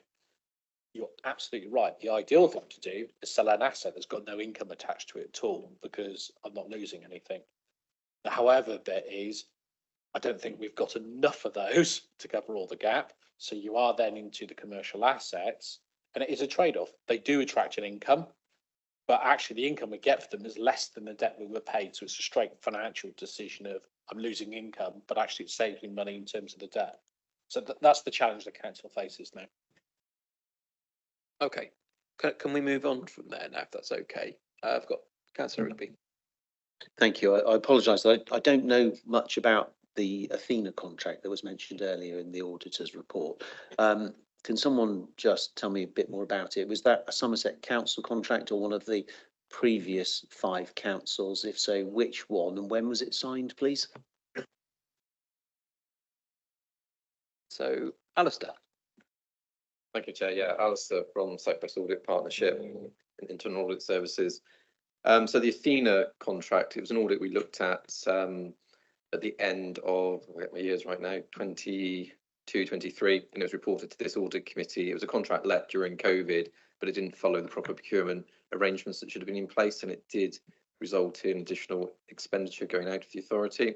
We are currently following up on those recommendations around Athena, and most of the recommendations have been completed, and hopefully we can sign it off and give an update to this committee in March. So that is the basis of the Athena contract, an adult social care contract.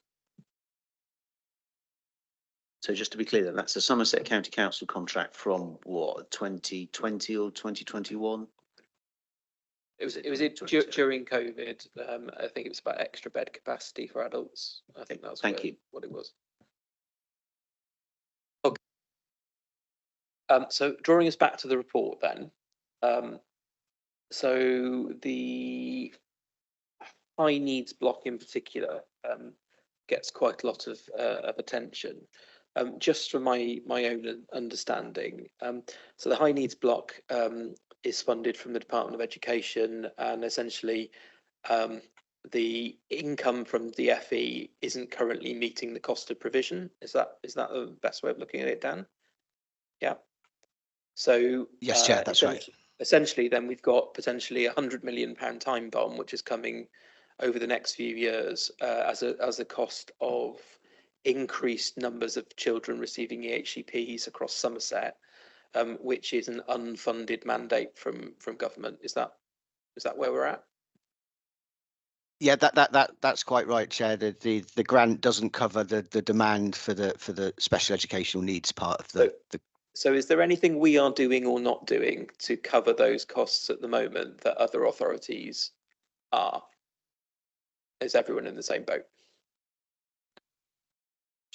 Do you want? Well, there's different ways, Chair, that councils are working with the DFE. The Somerset Council's got the Delivering Better Value programme. And you've got the safety valve. And then there's the safety valve, which is the next sort of, not notch up. I think you could describe it as that.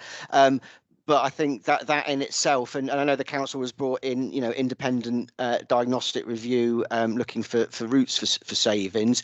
But I think the council recognises that there's more to do to balance that longer term trajectory, and is in the process of updating its deficit management plan, I think, to submit to DFE next month. So that we will pick up on that as part of next year's audit. I don't know. Jason was going to look like he was going to comment. I'm not sure whether I've said everything that that was needed. I think you've exactly covered it off, yeah, in terms of how it's working. That's fine. And the other question was, so I think this is probably a question for Nikki rather than anyone else, but so on page 197 of the report, talks about a backlog of 2,357 invoices on the system. I think this is due to the new finance system. Do we know if any SMEs are particularly being disadvantaged by failure to pay invoices in a timely manner? I'm aware of obviously that there are government rules around trying to make sure you pay suppliers, particularly small suppliers, in I think it's 45 days or something like that. Yeah. I would say no. Actually, I think there's some more data analytics that can be provided to break down that figure, and actually seeing a rolling turnover of when we had the no purchase order, no pay wasn't compliant, and a lot of invoices were coming in without order numbers on. We were seeing a rolling programme of about 2,000 invoices in that box, just in terms of the turnaround and depending on what time of the month it was. Yeah. We've also experienced where suppliers have sent in invoices with an invoice date 6 months prior to when they've sent it in. So that obviously distorts the figures. What I would say is since the no order, no pay has come in, that number in that... that number in that inbox has fallen to the last time I looked, it was about 1,400. So that has had a significant effect of now. It's quite interesting to see the effect that the order number is having on how the invoices are shifting through our system. And all along I've said, if you put an order number on an invoice, that is the quickest route to get paid as a supplier. Thank you. Any other questions from any members? No. If not, then are we happy to look at the recommendations on page 145 to 146 of the audit pack? So are we happy to note the report and the recommendations in the report and to endorse management's proposed responses? I think we also had a third recommendation, which was from Mandy, around sharing the report in its entirety with executive. Was that in answer to your first question? It was, but I think Councillor Stanton picked up the management responses. Some of them weren't as robust, didn't you? Right. I picked up the one on 163, which is about adult social care, but there are lots of management responses where if you look at them, you think, well, that isn't really, then not enough being said specifically about what's actually going to be done and who by and when. So could we look for a strengthening of those management responses as well, perhaps? Okay, so if we look to ask management to strengthen the responses with a bit more detail in a separate paper for next audit committee, do we need to formally adopt this report? Officers? Yeah, just noting it. So we'll look to strengthen those the management responses to the auditors concerned. Barry? Chair, the annual auditor's report should be reported through to full council as well. Okay, so this will need to go to full council as well. So I guess we've got the opportunity between now and full council to amend and adapt the management response, or does it have to go as we've seen it? If management want to update their comments, then we're happy to accommodate that. Does that give you more comfort? Thank you. I think that was Councillor Stanton. Yep. Okay, are members happy to note the report then, given the need to strengthen management responses? Yeah. Finally, if it is going to go forward onto full council, should the commentary go with it? Will that travel with it from the audit committee? Yeah, so I think probably we'll look to maybe strengthen that covering report to put a bit more flesh on the bones, Mandy, would that be helpful? Thank you. As long as I think as the concerns are passed through and some improvements, that would be helpful. Okay, everyone comfortable with that as an action plan?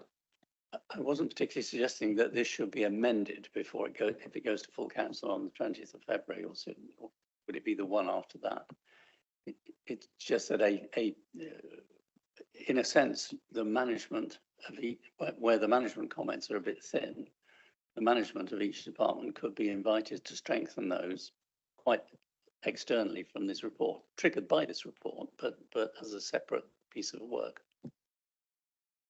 Okay, so now I've got a separate proposal around not amending this report, this going to full council at an appropriate moment. I don't know if that'll be the next full council, the one after. And then we can work separately on a strengthened management response to the external auditors joint report. To be clear, the point being that that's the lead in to transformation and restructuring and doing things a different way and being slimmer. Okay, so that's a proposal from Mike. Do I have a seconder for that from that proposal? Tim? Okay. So members want to vote to accept that proposal? Yeah. Any abstentions? And any voting against? No, it looks like that's carried, so we've got a way forward. So thank you. Right, so moving on from item 7 to item 8, which is the external audit findings report for Mendip District Council. So have I got James or Kevin? Yeah, we're both here. James or Kevin. Thank you for being patient with us. That's okay. There's been some interesting debate. So over to you. So the aspect that we're presenting today is the audit results report, which starts on page 417. So we're not going to present the accounts. That should be the role of the officers, but we want to present our findings from the audit. Just to very clearly clarify, we are looking back at Mendip District Council. We don't have a remit to extend our purview to the new Somerset Council. So the 31st of March 2023 is our cut-off period, and we are looking backwards from there. The overall headline is that we believe we will be giving an unqualified opinion on the accounts of Mendip District Council. The team represented by Duncan, Matt and Jason have produced a good quality set of accounts, and we'd like to put on record our thanks to them for the support to the audit while they've been integrating into the new council and their new roles.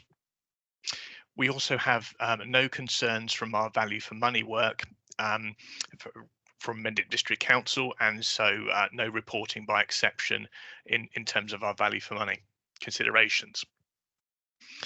We're not quite finished with the audit. We had a list on page 421 of the papers of some outstanding procedures, and unfortunately we've not been able to clear all of those by the date of this committee. So we are looking in terms of the recommendations that are being made for you to give delegated authority, just in case of any minor tweaks to the accounts, to the chair of the committee and to the section 151 officer, just to cover those in case they are necessary. But we don't anticipate that any significant changes are going to be made to the accounts that are in front of you today. But we do need to just clearly state there is, of course, the possibility that the very last thing we could do might unearth something that we haven't yet found. So we just need to make sure that delegation is in place. But in terms of the findings and risks as presented in the report, I'm conscious of the time that you've got on your agenda today. I'm not going to run through those in detail, but we have no significant concerns we really want to pull out to your attention. There are, some quite common findings about discussions around valuations of properties. There are a few movements in the pension fund numbers and liability, but there is nothing that we want to pull out to your attention that highlights there were significant weaknesses and problems in the accounts and the accounting records of Mendip District Council. So I think I'll end my presentation there, and James and I will be happy to take any detailed questions you might have on the content of our report. Thank you. So open to members. Mandy? Just a positive one, thank you. I really like the layout of the report. I found it really easy to follow. So thank you for helping us read and understand. It was clear and a good report. And again, thank you for the officers. It's a good report with a good outcome. So I think it needs to be acknowledged that again, our staff are under pressure, and it will be really fabulous for them to have another one signed off as quickly as possible. Thank you, Mandy. I've got Ros. Hello, Ros. Thank you. I just want to put on record as the former leader of Mendip District Council, my thanks to the external auditors and to the accounting team for the work they've done. And I'm delighted to see this final report, and I hope the tying up of the detail will be prompt. But overall, I am content that the accounting team really brought forward to the new council a strong set of accounts. So thank you. Thank you, Ros. Okay. In the absence of any major debate, Lindy? Just on page 732, I take cognizance of the fact that the external auditors don't see any big issues, but to me, maybe the weight of the prior year recommendations is not so heavy on these findings, but there were quite a few that's not been resolved. I think that's the county report, Lindy. So this is just for Mendip District Council. That's the next item. So yeah. Save your very good question, okay, and we'll ask it in a moment. Okay. So in the absence of any major debate on this issue, can I look for a formal approval for delegated authority for me to sign the accounts, subject to there being no material changes to those accounts? Can I just be clear, there are several items, recommendations altogether. Are we separating them out? Well, if I do 3A first, so do we approve the statement of accounts or give delegated approval to the chair or vice chair once any outstanding issues have been given? So we haven't been through the statement of accounts yet. We've just been through the auditors report. When we weren't presenting the statement of accounts, is my understanding. Is that? So right, the auditors said that would be done by an officer. We have the officers online if you want to go through them in detail. Obviously, you've got the audit report, there's the findings on that. Just had a couple of questions and I didn't realise we'd done this. Oh, that's fine. If you want to ask Duncan detailed questions on the statement of accounts, then please feel free. Duncan, are you there? Yes, I'm here. So's Jason and Matt, if it gets a very technical question. Thank you. I didn't want you to leave without acknowledging. So, I mean, the first thing for me is a real positive. I absolutely love the hyperlinks on page 234 that jump you straight to the separate notes of the accounts. I found that really useful and it saved me hours of searching. So thank you for that. Couple of questions. Planning and growth services, page 245. Can just someone explain why the 5 million grant to the town fund has led to an underspend against the budget? It sort of follows through the accounts and just looks a bit strange to have a massive underspend. I'm surprised it wasn't accounted for sort of separately. So that's my first question. I'll try and answer that, but Matt, Jason contribute. I think that's just the way the budget was set. So on reflection, it's a difference between the non-area and the planning area. So you've got 5 million in one side and the other 5 million in the other side. So it's all related to the grant that came in from and the treatment of that from Glastonbury Town Fund. So it's not material in the way that it offsets from one non-area to the planning area. The only differences in the planning area were that they were controllable, were the level of their fees that came in, and because of the phosphate, that was related to the phosphate problem that's currently going on. I don't know if you want to say any more, Matt or Jason. Yeah, I can add to that, Chair. So this was the Glastonbury Town grant, which we were treating as a creditor capital grant received in advance, due to the fact that historically we believed it had conditions After reviewing this grant and speaking to some specialists, we don't believe there's any conditions on this grant. So what we need to do is we need to credit the grant to the services, and then it comes back out of the movements and reserves to then go to capital grants and applied on the balance sheet. So you'll see it go into the services, but back out through what we call the MERS movements and reserves. So it'll be zero bottom line effect, if that makes sense. Thank you. It just really skews the whole year's sort of budget when you look at it initially. So thank you for that. My next question is, what is 5 council contract? It kept coming up through it. That's See, I don't know. One line will do, obviously. so 5 councils. 5 councils got together to see if they could achieve savings by negotiating with Capita. So the 5 council contract came into existence, which will expire and has been changed over recent years in, I think, 2025. So the 5 councils negotiate with Capita and they split the costs out between them all. So Capita were supplying a number of services to Mendip District Council. They're now down to largely supplying revs and benefits, but in the year 22-23 they were also supplying IT, which we exited from, and previous years to that they were supplying accountancy, HR, a number of other services. So that's what it relates to. Thank you. I know that word. I didn't know the other. So thank you very much. And then just had a couple of questions actually around the governance statement. Shall I move on to those? I'm just asking on page 375, are the signing lines going to be changed? Because I think it talks about Mendip, and I'm just trying to work out a lot of the references all the way through are to Mendip and things we won't have been party to because it was pre us being a council. So I was just surprised a lot of the wording wasn't changed to reflect that. And legally, should there be something in there to sort of a covering paragraph to say, you know, this is a new council, and whilst we're signing off the accounts, a lot of events were sort of pre the new council. I was just surprised not to see that.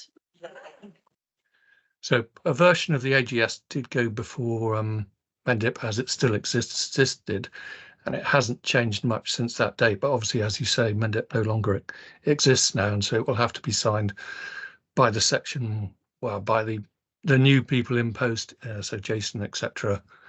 The references, there were references, but those references and the hyperlinks didn't work back to the old Mendip ones. So this has come before Audit Committee before, and it's in this virtually the same format as it was then. So I think it's acceptable to leave it as, but I'll let Kevin and James comment.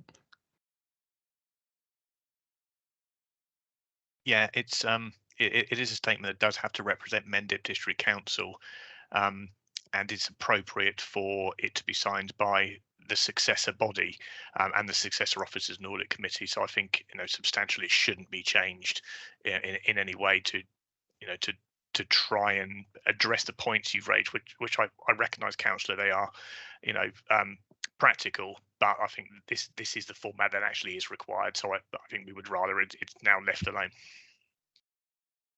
Thank you. I will just struggle to sign to support that because I haven't got any of that history of, and most of the references in there I couldn't make any comments and agree or disagree. So I will be abstaining. It's not that I'm against anything that you've written. I just don't feel I can be a part of something that I haven't had any oversight, etc. on. So just to explain that. Thank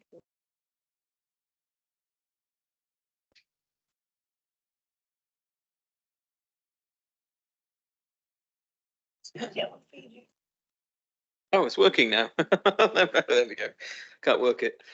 So I was just asking Jill, as our head of legal services, whether this has to go to full council or not. So we're going to just double check that out, because normally the AGS would go with the statement of accounts to full council.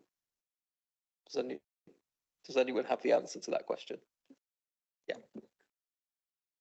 What I'll do is I'll check out the position because it is quite complicated because I have to look at the local government reorganisation regulations and check the position because I know that all the districts did sign off their AGSs prior to vesting day. So it's just checking out what the position is, and if it needs to go to full council to be signed off again under the regulations, we'll make sure that happens. But in terms of our discussion today then, so we're asking for approval for the chair to have delegated authority to sign the statement of accounts and the audit findings report. That doesn't change where we are today. No, No. I think it would just really be going to council for note if it needs to, Yeah. so that everything is just follows the right flow. Fair enough. So I've got four recommendations on page 227 and 228, which start with recommendation A, which is to provide that delegated authority. So do you want to take these on block or do you want to take these individually? On block? Okay. So recommendation B is to approve the AGS. Appendix 3, recommendation 3 is to note the audit findings report, and recommendation D is to approve the signing of the letter of representation. So do I have a proposer, Tim? Can I have a seconder, Simon? And can I have all hands in favour? Any abstentions? And any voting against? No, that's fine, that's carried. So thank you very much. We'll proceed accordingly. Thank you. So moving on to item 9, which is the external audit findings report for Somerset County Council. Back to you, Barry. Thank you very much, Chair. So this is the audit findings report for Somerset County Council, sorry, audit. So on page 707, we just set out at the time the items that were outstanding in relation to the audit. I can confirm that our outstanding testing in both the receipt and testing of completeness and the testing of grant income has now been completed. That has resulted in a number of changes in relation to the grant income, none of which affects and impact the bottom line, but it does impact the classification of the different grant income that's been received, and that has been updated within the final version of the accounts that will be approved today. We have also completed our testing of the completeness of income and expenditure. We did identify one non-material and one trivial error, in relation to income. And we did also identify some errors in relation to the completeness of expenditure. The first of those, which I'll report to you and will be updated in the final version of the audit findings report that will come to you for information. So on page 740, there will be 2 additional lines. The first relates to invoices received. In relation to invoices received, identified a potential net overstatement of expenditure of about £760,000. Conversely, we also did testing on bank expenditure after the post-year end. Now that identified a potential net understatement of about £2.65 million. So when you net those off, it comes to about 1.9 million. Now we're comfortable that that issue is not addressed or not amended within the accounts because it's based on an extrapolated error rather than an actual error. So we're comfortable that the accounts can be approved without amendment. We are just bringing it to your attention as a result of those procedures. Members, it's really pleasing that we're able to bring this report to you today, and I think that reflects a significant degree of hard work by your finance officers and in particular Paul Griffin, not to spare any blushes, in making sure that he supported us in the delivery of our audit. Now you will notice that we have, as auditors, we always like to moan about something, so we have made some comments about some of the support that was received from some of the service areas. And again, it's disappointing that we've had to do that. Paul has shared the pain as we've gone through that, and we will be working with officers to improve that going forward. But in the spirit of balance, over the last 3 years, we've been highly critical of the internal valuation team that you've had. they have made a real step change this year, and they've really supported the audit process. So I also wanted to put on record our appreciation and thanks for the fact that their effective engagement with us enabled us to complete that work really promptly. Now, members, you will see that there have been a number of audit adjustments that have been processed through the accounts, and those are detailed in the appendices. And I'm also pleased to say that we will be providing an unmodified audit opinion on the financial statements, assuming that the letter of rep is approved today at the meeting and that we get the final signed version of the accounts. Hopefully that means that Macaulay and I will be able to go back to the office, complete our finalisation procedures, and maybe get an audit opinion out to you, hopefully dated today. If that does mean just before midnight, we will still seek to do so. But members, happy to take any questions on the report. So opening up the floor, any questions? Andy? Are we doing the same? Because we've obviously got an annual government statement, statement of accounts. Are we doing it all? Do it on block. So Okay. ask any questions you need to ask. Fab. First of all, thank you and well done. You're in the room. This is your moment of glory for the year and lots of hours of blood, sweat and toil. So thank you. And again, for the team, it'll be great to have these done and signed off. So the value for money review concluded they found a number of significant weaknesses within the financial sustainability. And there's some key recommendations here, which I'm sure will be taking on board. But I just wanted to move quickly to the annual governance statement on page 518. And there it says the strategic risks are regularly reviewed by the risk manager, senior management and by the audit committee, who seek assurance that as far as reasonably practical, the controls mitigate the risks efficiently. And I just highlight that because I think coming back to our earlier conversation, that when I look at it actually puts it in a sentence. So we're looking for the controls to mitigate the risks efficiently. And I think that probably sums up where we were earlier. And we are sort of agreeing to that as a committee. So I think it will strengthen the work you asked to do earlier.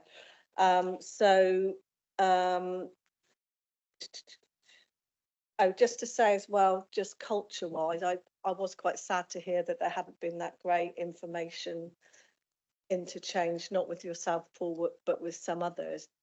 And just assurance really that conversations have been had and that that's going to be sorted out for next time. Thanks, Mandy. You looking for a response to any? Yeah. Conversations have been had. Thank you very much, because it's not nice to see it in a report. Yeah. Yeah, hi, Mandy.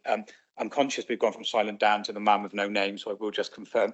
My name is, for those who don't know me, my name is Paul Griffin, and I am the ex-chief accountant from County, and I'm the interim for Somerset Council chief accountant. Yeah, basically, Mandy, to put it into context, there were some issues with regards to people not coming back as quick as we would normally want them to. I think it has to be taken in the context that there was a significant amount of pressure on their work demands because of the financial emergency that we were in. So we had a lot of conflicting deadlines that they had, and the audit was kind of put second to some of the work they were doing for the chief exec with regards to budget work. So it was understandable. The lessons learned that I've taken away from this, that will be, as Nikki has said, we will be having discussions there. There will be training sessions about kind of improving the culture, but the lesson to take away, which hopefully Barry will agree, wasn't so fact that it was taking as long as it was taking. We were being given assurances, and then the assurances were lapsing, and it was constantly dragging. Had we all been given a week extension and said, look, I'll come back in a week, and it was there in the week, that would have been acceptable. The problem was people, and again, I think without being critical, they were trying to be helpful by keeping to the deadline, but the deadline kept slipping, and every time we thought we were there, no, we weren't quite just there. So again, it's lessons to take away. As well, I'd like to just kind of, while I've got the mic, Barry has alluded to the adjustments that we've made in the accounts, which is on Appendix 5 to this report. As a professional, I hate to see one single adjustment. I don't want to see any, but it's a big set of accounts. It's a very complicated set of accounts. It is what it's going to be. There's nothing significant, but again, just to give the committee assurance, everything that is identified as an issue will be discussed Training will be provided if required, and we will try wherever possible not to make the same mistake again next year. So we do learn from the findings, even though you'll have heard Barry say that he was happy that there was no material errors. I don't want a single error. So we will learn from them, but unfortunately, due to the complexity of the accounts, there's always going to be things that people miss. I can just respond to that. I'd be really surprised if you ever have any, because it's an auditor's job to find them. And they will look. So I think it is a complex set of accounts. And I think to set yourself up to say you want none, great aspiration, but I think that's a really tough ask. My next question is around prior year's recommendations, page 734, and it says there are a number of contracts were unsigned. It's page 734. I just wondered, is there going to be an internal audit or something done to actually review that to ensure that doesn't happen moving forward? I'm looking at Alistair. We do have contract management down as a review in this quarter that we'd be looking to start. I can certainly make sure that's included as part of the scope, so we can have a look at that in a bit more detail. Thank you, because it's not nice to see, is it, when things aren't signed when they should be. Next question really is around the capital programme, and I think it's well known it's been a concern for me for some time, but it's that management of it. So the expenditure was 89.7 against a budget of 130 million.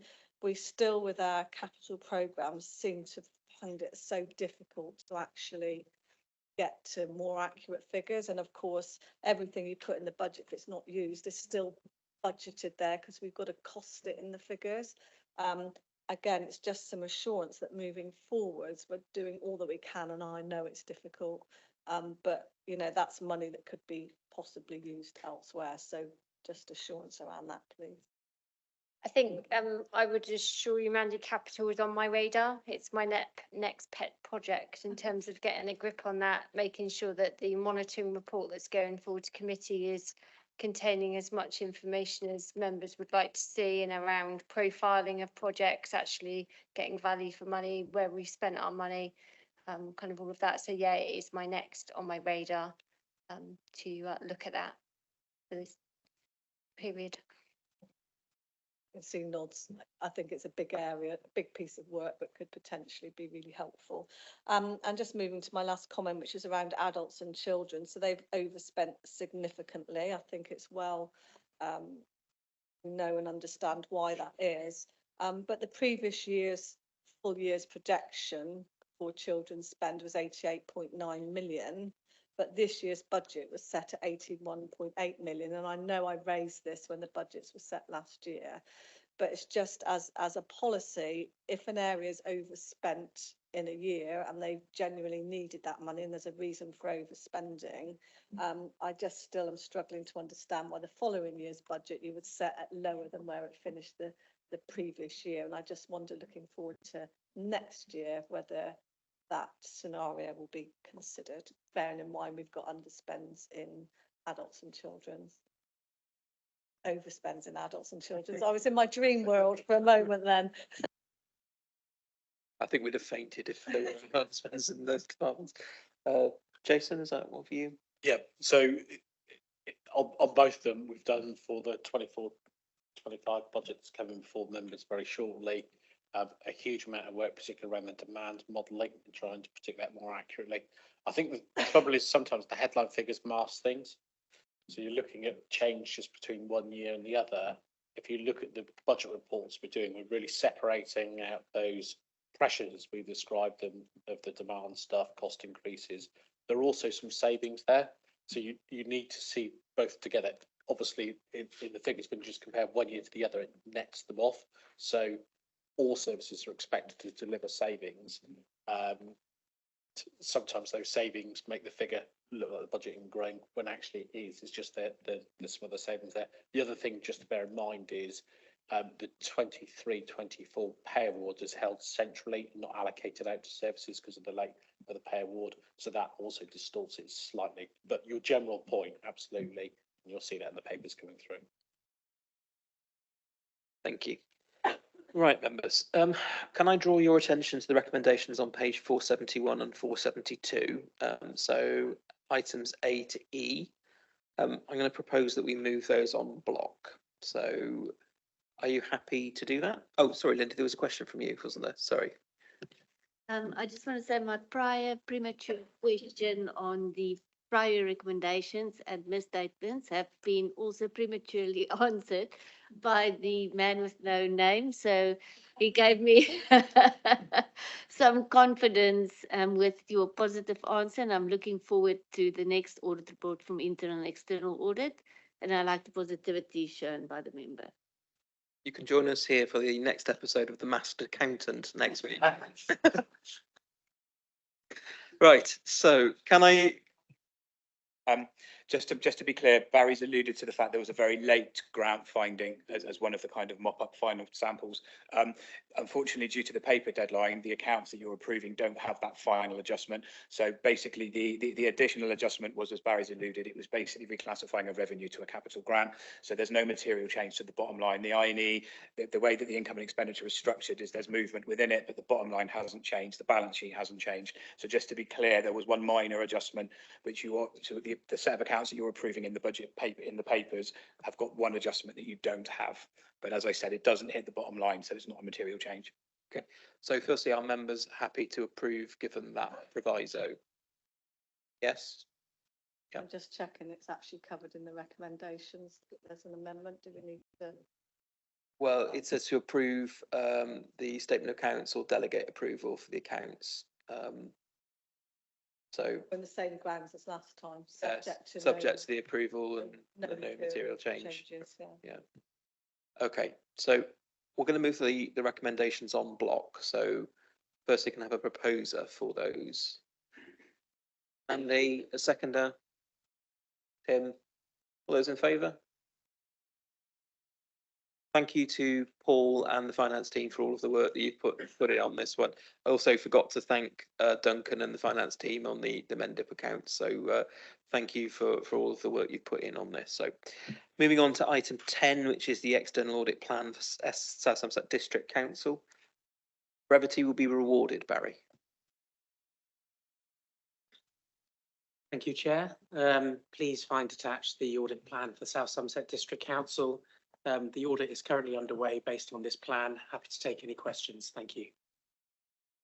Okay, questions from the floor. Andy. Wait, so it's a habit of a lifetime. Fees on page 835. So the proposed fee is 111,918, but on the analysis it says 116,918. I just want to make sure we're not over or underpaying by £5,000, please. Mike, sorry, was this on the same point? No, but I'm sorry, I have to disappear to another meeting elsewhere in the building. I'll return No to problem. collect my effects. Thank you Thank very you. much, everyone.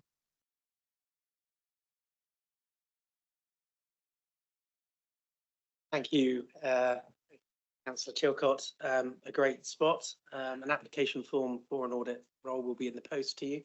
It was a deliberate mistake, obviously, to make sure that you could add up. The correct figure is it's a proposed fee of 116,918. The total figure didn't include the change to the reduced materiality of 5,000 at the bottom. We kept quiet. We should have paid the lower amount, Jason. Thanks, Mandy. Any other questions on this one? In which case, our officers, sorry, members happy to note the external audit plan. Yeah, thank you. Moving on to item 11, which is the internal audit progress report for Somerset Council for 23-24. Alistair. Thank you, Chair. Yeah, so this is the progress report on the internal audit plan that was agreed by this committee back in April 23. So first of all, if you turn to agenda page 844, and I have got the agenda pack from the website, so apologies if the numbering is different. So I have tweaked the layout of this report slightly based on some of the comments members gave back at the last audit committee in November. So hopefully it makes some of the information slightly more easier to understand. So page 844 gives an overview of where we are at the moment. So it highlights the limited assurance audits that are bringing to your attention. Please do note the school audit isn't included in details because obviously schools have their own governance structure, and that report would go to the finance committee at the individual school and be monitored through there. Those are the ones that have been given limited assurance since your last update. The financial controls assessment one, you were sent a list of all the individual financial controls prior to the December audit committee. We are looking to do more work in that area at the moment, which has currently been undertaken, and we are looking to get an update regarding those financial controls to you before the March audit committee.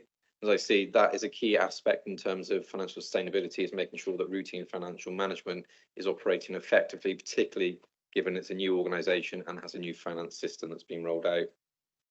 In terms of general progress against the plan, good progress has been made. There are 11 reviews currently not started, but are scheduled to start this quarter. Follow-ups in progress, there's 3 that are in progress. One of those does include the Athena contract that was mentioned earlier. And as I said earlier, hopefully in the March audit committee, I can give you an update on those recommendations, because there were some priority 1 recommendations in there to be actioned. The other thing to note is recommendation tracking. So recommendation tracking, we've got 33 recommendations that have been closed off this year. And obviously, if you compare that to the number of recommendations we've made this year, that does mean the number of outstanding recommendations is going up slightly and has gone up by 25. We will be looking at additional ways that we can support officers and getting those recommendations through, because we do note that obviously there are capacity issues at the moment, particularly with the changes going on in the organisation. So we'll look at what support we can offer to try and help those go through. Turning to agenda page 846, which is our page 3, that just gives a summary of coverage against strategic risks. Obviously, the report in December did talk about coverage, internal audit coverage against strategic risks. This shows where our coverage is at the moment. Obviously, not all audits we do go against strategic risks. There are core key areas that aren't covered by strategic risks, such as risk management might be an area that we would want to look at from an audit perspective, but would never be listed as a strategic risk. There are some pieces of work that we're doing at the moment just to reevaluate our coverage against those risks, because as you can see, there are 4 new risks that have been added to the register in the last month or so, and we have to pick up the financial emergency risks as well that were mentioned at the December audit committee. So we are reevaluating our work to make sure that we're giving adequate coverage against those risks. But again, as members of the audit committee, always welcome your input at any point in time, what you see as the kind of key governance and assurance areas that you're seeking. Okay, so opening the floor to questions. Andy? I was doing really well to get to this point about 11 o'clock last night. So just a few. Our first one's on page 850, which is around the Brewhouse Theatre. It says within the report there were no conditions to a one-off grant, which may be due to the process being hurried, but is public money. I think, you know, we need to be careful with any grants. But there's also an annual grant. There's little mention of the grant money being used in line with the grant conditions. So my question is, what ongoing monitoring takes place, and what assurance do we have that this money has been used as it should be? It says that sufficient information is provided to the council to allow them to retain an overview of the financial position. But does this also include sufficient information to confirm that the money is actually being used in line with the grant conditions? That's a very long ask, but it's just that, you know, we want to make sure any grants that we give, if there are conditions, we're not only monitoring the financial ones, but that any other conditions are monitored also. That's a garbled question, but hopefully you grasped it. Yeah, thank you. So that was the main thrust of why we did give limited assurance around this, was the lack of conditions and oversight around the grant. That has been strengthened. Part of our audit process is always communicating our findings as soon as we come across them and giving management the opportunity to put corrective actions in place. So the arrangements around monitoring grant payments has been strengthened in that area. Thank you. Shall I move on? Yeah, I've got Norman's got his hand up Yeah, first. right, We'll go to Norman, give you a rest for a moment. Thank you, Mr. Chairman. I would come in because it's Brewhouse, so sorry about that, Mandy. I did thank Alistair very much for the additional information that he sent forward on the analysis last night. Most interesting, and it made me dig up the activities of the Brewhouse that are part of the grant, if you like, from the district that used to be. And I see that there are 405 events and if you like, 316 separate events in the 12 months, which were part subsidised or completely subsidised. They cover everything from art exhibition to school children to, so there is a complete list of them there. We have carried on doing the job we were supposed to do, which it reflects the funding that we were given. Should the funding be removed, I guess, that those activities would be seriously curtailed because we'd be working on just what was a profitable enterprise or not. I believe Alistair has explained the finance, so I won't go into any further details on that. Thank you. Thanks, Norman. Any other comments on the internal audit progress report? Yep, Andy. Back to me then. I'll be quick. Try and be succinct. Page 851, and I haven't read the extra notes that came through yesterday because I was still reading these papers. How did Somerset Council discover high levels of unpaid placement invoices, as well as the significant overspend in CLA placement costs? And why did spot placements go through a why did they not go through a tender process before being awarded? I'm trying to understand sort of those events and how they managed to happen, really. Those are good questions. I don't have the details to hand to answer those, but I can certainly get a written response to the wider committee to make sure you get the right information on those questions. Thank you, I'd welcome that. On next one, I'll be quick. Page 854. I'm concerned to read that the new council does not have an embedded health and safety culture. Do we know when the health, safety and wellbeing steering group will be operational? Because I think at the time of writing it wasn't. I don't have a specific date when it was operational. What I do know is the strategic manager that's been appointed in that place has done a lot already since this report was written. As I said, as part of our audit process, we always share our findings straight away. I know he's been very proactive. In the earlier risk report that you received, it highlighted health and safety being a 25 score risk. There's a lot of things that do need to be put in place. And we are certainly looking at moving forward. The authority will take forward the survey that we conducted, so at least we can start getting a benchmark and seeing that the culture around health and safety is going in the right direction. Thank you, because I think there's some commentary that probably councillors have missed or perhaps not done as much as they could or should in terms of health and safety. So I hope that will follow. And very last question on this paper, 857. So there's an assurance planned relating to debt management. And debt management's a topic that I've heard come up across several committee meetings actually in different scenarios. So will we include the level of debt in future papers and how it's managed? And I'm just trying to understand how debt and debt management will actually be reported back to councillors. Liz? My memory from previous years is correct. Age debt, is that normally in the performance reporting? It is, isn't it, in the quarterly corporate performance reports? And that's where, and it is recognised that that has been missing recently, and we need to get back on top of that. So you're absolutely right. And it is something where people have had particular interest in council tax, business rates and other forms of debt. And those figures have improved. We're back to surplus from the collection fund going into the 24-25 budget, both on council tax and on business rates, but there's clearly going to be more. And I think that's one of the things with Microsoft Dynamics where we will be much more effective in future.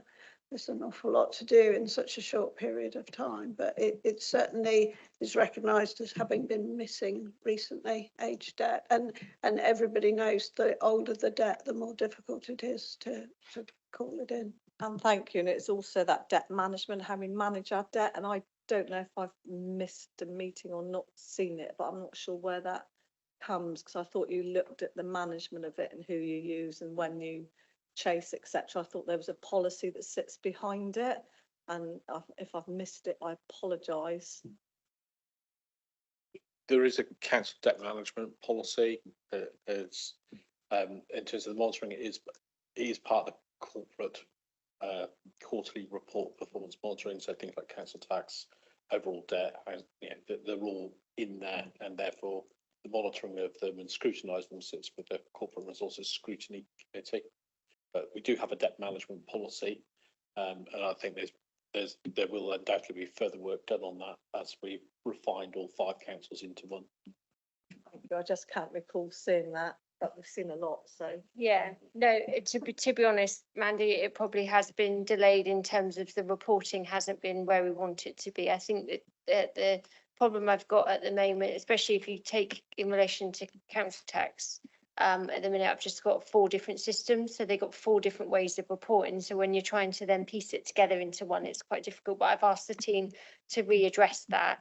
To say, can we get something in there until we do amalgamate those systems? We have started to look at BI reporting for age debt in relation to Microsoft Dynamics. So that will start to come forward. That obviously has been slightly delayed because we were delayed turning on our debt recovery. And actually, when we did turn on our debt recovery, when we did the first tranche of debt recovery, we had over 2,000 emails back in. Just in terms of inquiries in that, so we've had to clear that and then do the next set of debt recovery. So it has been a bit delayed, but yeah, the reporting you will start to see that come through in committee reports soon. Thank you. I'll keep an eye out.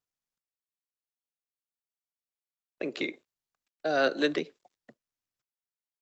Thank you, Chair. I've got a question on page 852, and firstly, thank you for the additional information. It does help a lot with the reviews. Thank you, Internal Audit. On page 852, as regards to the fire safety, I was just wondering, it says that 10% of actions from fire risk assessments are not completed within specified timescales. So did Internal Audit do a desktop evaluation of the council properties, the 550 council properties, or did you do physical inspection?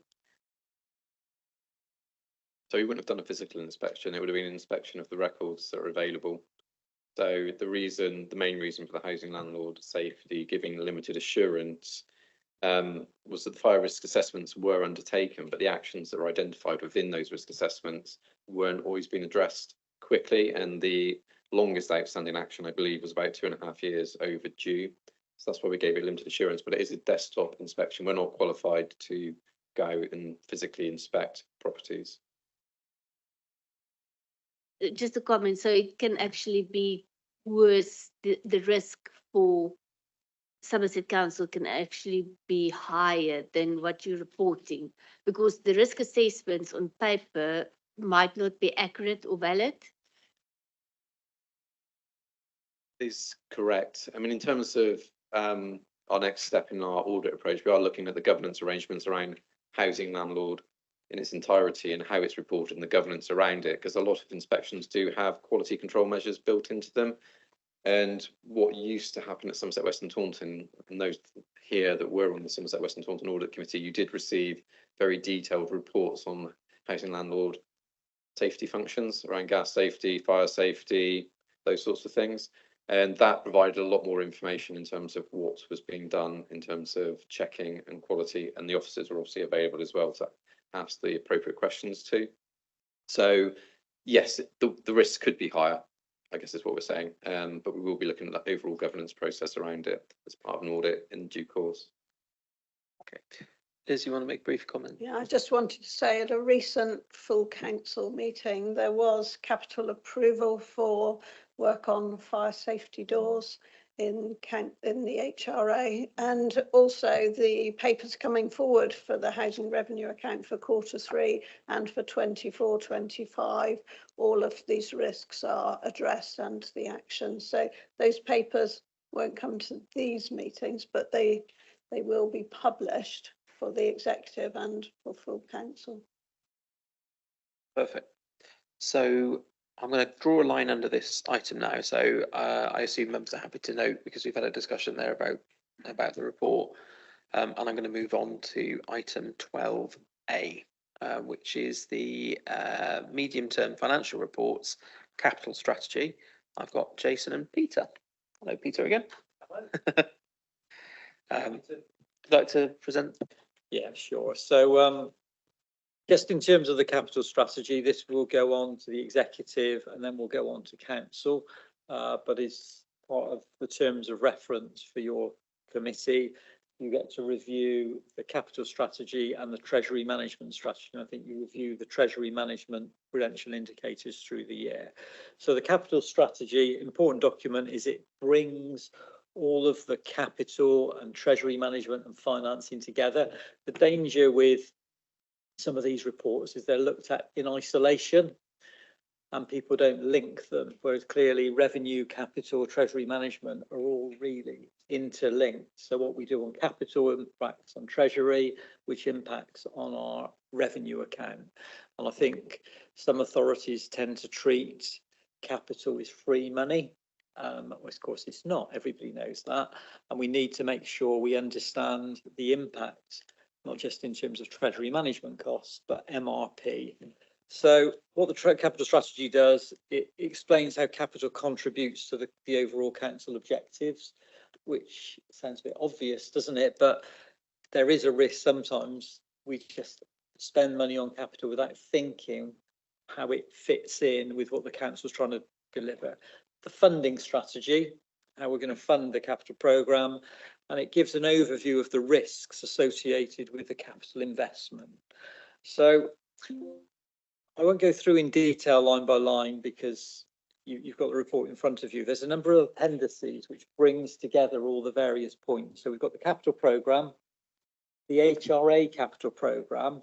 We've broken down the major projects within the capital programme, sources of funding, and you'll see the bulk of funding is coming externally from grants, MRP, and I'll talk about MRP separately if you like it. So if we can take questions on the first four areas and potentially anything on prudential indicators related to the capital strategy first, then what I'd like to do is just talk you through the MRP policy because it's important and it's quite a big change from what we've currently got for 23-24. Thank you.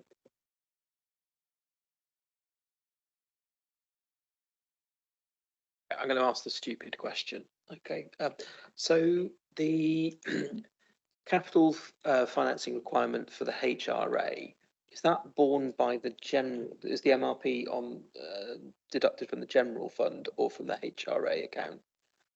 So good question. In terms of any costs of the HRA are borne by the HRA. The HRA is a ring-fenced account. Actually, we don't charge MRP to the HRA. So the HRA should be looking at depreciation and trying to pay off costs, but there's no requirement to do MRP in terms of any houses or major repairs in terms of HRA. Habib Damandi. Thank you, Mr. Chairman. In terms of housing revenue account, yeah, what they have an income like and expenditure, okay, and we found that in previous years, our income and expenditures balances to a certain degree. Now, what happens when we actually are involved in capital program projects, and then that doesn't happen? So basically, the sort of the revenue that is generated doesn't pay for the program that we set out to do, whether it's complete redevelopment of a site or whatever.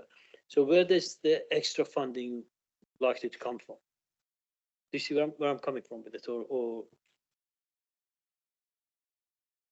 So in essence, when we look at the HRA and the HRA business plan, we look at the HRA over 30 years. So you'll see when we do the HRA report, we'll build in the capital as well. We'll build in the costs of capital, the interest, and any costs of repaying that over that 30 years to see we're sustainable. So I'm not quite sure of your question, because really we've just got to make sure the HRA balances. We can't borrow so much money that the HRA goes bust. Okay, let me just clarify that a little bit. So in terms of, if we take on a project, I'm not saying whether we will or not, what happens if that project, if HRA cannot sustain its borrowing over 30 years and it takes 70 years? That's the purpose of having a balanced HRA business plan. So, I mean, we can't sign off the, council shouldn't be signing off a project for the HRA business I mean, plan. if I sort of, perhaps I'm not clarifying my position. Where is, if that position actually were to arise, where is that extra money going to come from? Would it be council? The council, sorry, the HRA is a ring fenced account. Ring fence, exactly. We are not allowed to subsidise the HRA. The HRA is not allowed to subsidise the general fund. Okay. So it's completely separate. It's a separate account. So it's like a separate company, if you like. It's part of, we publish it as part of our accounts, but we're not allowed to, so, the HRA could be subject to a section 114 report as well. Could be set, if that was the situation. That's where I'm coming So from. it would be, it's got to spend within its resources and its reserves available, and that's the purpose of having that 30-year plan. But it's got to be self-financing, and if it wasn't, if it overspent, then Jason would have to do a section 114 report purely on the HRA. Absolutely. That was the point I was trying to get to. I don't think anybody has. Have they? No. Okay. Thanks. Is this on the same point? I just want to make the point that the HRA revenue and capital budget setting for 24-25 includes dwelling rent setting, fees and charges, MTFP and 30-year business plan update. We'll see that at executive and at full council, and there are revisions in there from the report that we saw February 23. Thank you, Liz. Mandy? Thank you. I've got a few questions, but the first one is a very basic one. So this report was written as if it's going to the executive. So my first question is what we've been asked to do today, because I don't think there's a recommendation anywhere. That's the first question. Okay, so Jason? Yeah, I think the recommendations are, you're right, as if it's going to the executive. I had in front of me and was thinking, we need to say it's for audit to make any comments to the executive that then go on to council. So you're being asked to make any comments on this that you wish to draw to the attention to the executive. Thank you. A couple of questions. The first one's actually around risk, which has come up several times today. So page 4.8 talks of the financial and the risk implications, and there's still no matrix attached, and there's no mention of which risks these decisions could attract, because we should be always going back to that risk register when we're talking about risk. And that links down to page 14, and there's 3 key risks that have been identified. And again, my understanding is when you are talking about risks, it's point 48. You would normally, again, link the risks back to our risk register. So we've got some arbitrary risks there, but they're not linked back corporately to anything. And I'm just going back to this risk thing all the time. We need to have that thread through all of our papers, and I couldn't see it in these papers. And I did have a bit of a struggle with the paper anyway. For me, it was quite difficult to follow through and flow, and on quite a lot of the tables, the figures that have been talked around the tables, you couldn't get from the tables. I had to start getting my calculator out and adding lots of figures up. So it's always really helpful, I think, if your tables agree and the figures in them agree to sort of commentary, and that was repeated through the report. So next question is page 18. What is MiFID II opting up mean? I have looked up MiFID II, and it's to do with EU's regulation of securities, but I couldn't quite see how it connected to here. So I don't think anybody else reading it will probably have a clue what that's all about.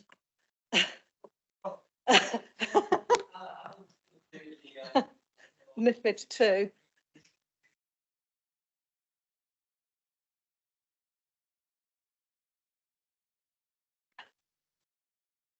Sorry, Peter, just use the mic. Just turn one of the mics on. Hi, I'm Alan, the investment officer. MiFID II is the Market in Financial Instruments Directive, and basically for opting up,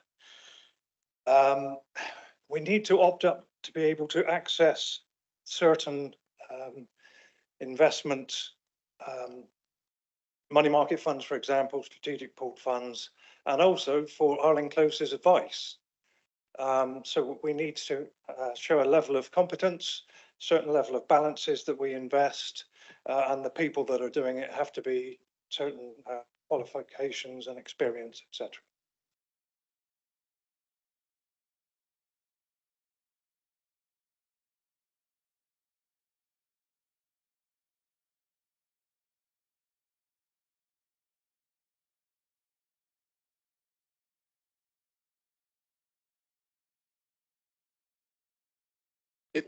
If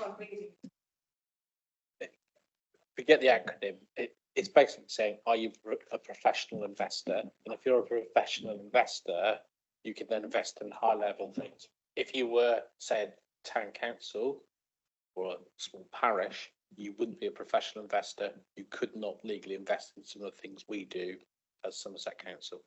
So there are bars within it that you have to meet those criteria, have the skills across the organisation to be classed as professional investors in order to invest in certain investments. Thank you. It sent me down a rabbit hole when I started Googling it last night.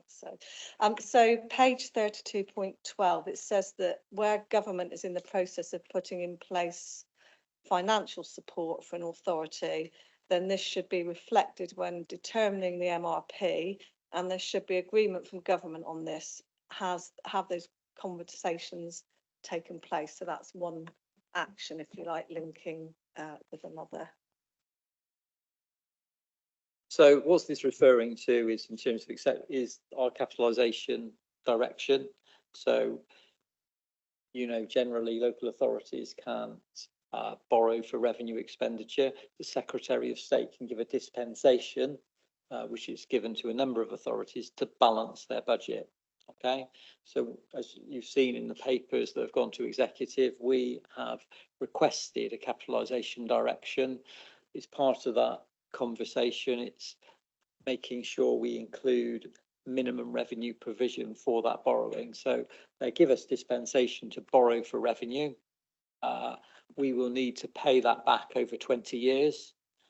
So we put MRP. So if we borrow 20 million, we've got to, that's going to add £1 million a year to our MRP to pay off that debt. Okay, I get all of that. It's just that it says in here that we need to seek agreement from government on how it will be reflected in the determination of the MRP. So just trying to get whether that piece of work or conversation started. Yes, it has, yeah. Thank you. And last one is page 40, talks of a capitalisation direction of 99.2 million. I'm trying to get where the 99.2 comes from, as the table doesn't show that figure anywhere. So that's page 40, and it's just coming back to the struggle I had all the way through. I'll just flick down to page 40. So we'll update the report for that to give some more background to that. But I think it's our current estimates from the medium-term financial strategy of where our capital receipts won't be enough to pay for the capitalisation direction as set out in our medium-term financial strategy. So ideally, what we want to do is pay for our capitalisation direction from from disposals. All right, so it doesn't add to MRP. There's going to become a point based on current estimates of funding and expenditure with no more savings, that even our capital disposals programme wouldn't pay for our capitalisation direction. So the balance would have to come from borrowing, which we'd have to charge MRP to. So that's the calculation of that, but we'll put some more detailed workings on that to show where the number comes from.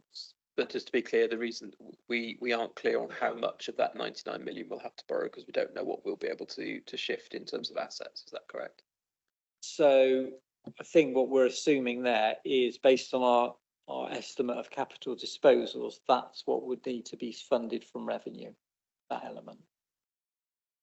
I think there's a lot of very large figures on page 40, and I couldn't quite make sense of how it fitted in. And there's lots of that in the papers, but I think they are such huge figures there that if it could be clearer, I think it would be helpful. Thank you, Chair. Okay, any further questions or comments on this report? No. So Just members happy to note the report then before it goes up to exec. Yeah. Taking on board the comments that have been made by members of the committee. Thank you. Okay, moving on to item 12B, which is the medium-term financial reports, the Treasury Management Strategy. Over to Alan. Welcome, Alan. Hi, thank you, Chair. Treasury management is the management of the council's cash flows, borrowing and treasury investments and the associated risks. Treasury risk management of the council is conducted within the SIPFA Treasury Management and Prudential Codes. And under the Local Government Act 2003, we have to take account of these codes and approve a Treasury management strategy before the start of each financial year. This is the Treasury management report, and it brings together all the requirements. To give some context as to what figures we're talking about, as at the 30th of November, the council held nearly 700 million of debt as part of the strategy of funding for previous capital projects. Of this, 138 million was short-term borrowing, mostly due to mature within 1 year, and mostly borrowed from other local authorities. There's also a large proportion of PWRB debt, 93 million of lenders option borrower options or LOBOs, and 60 million of fixed term debt. It's expected that there'll be another net 60 million needs to be borrowed before the 31st of March this year. And it's set out in the capital plan how much further borrowing might be necessary in 24-25. The council's investment balance at the 30th of November stood at just over 211 million, 116 million of which was held in strategic port funds, which is a mixture of property, bond, equity and multi-asset funds. Review of the non-treasury investments during 23-24 has concluded that current non-treasury investments do not contribute to the new council's key objectives going forward, and plans are being developed to dispose of these in an orderly manner, which achieves best value for money. The key drivers of borrowing strategy will be the detail of the disposal of those assets within the non-treasury investment portfolio and any disinvestment of strategic port funds. Debt for the general fund will be taken mainly in shorter periods to provide sufficient flexibility so that debt can be paid down as and when non-treasury investments are sold or holdings in strategic port funds are liquidated. Secondly, as interest rates are predicted to fall over the next couple of years, it gives the opportunity to refinance maturing debt at a lower rate. It is envisaged that new treasury investments will be made primarily to manage day-to-day cash flows using short-term, low-risk instruments. Many external factors will impact on the Treasury decisions in 24-25, and there's a full economic outlook and interest rate forecast from our TM advisors, Arling Close, in Appendix C. The Council measures and manages its exposures to Treasury management risks using specific prudential indicators, along with capital plans and the rationale behind the figures. They are shown here again, points 92 to 103. To give the full Treasury picture, along with a couple of specific Treasury indicators covering maturity structure of borrowing and credit risk. Happy to answer any questions. Thanks, Simon. So throwing the floor open to members. Mandy. Be very quick, Chair. I know everybody's getting tired. Thank you for the strategy. Just a question, really. Can you actually tell us how much investment balances have reduced by?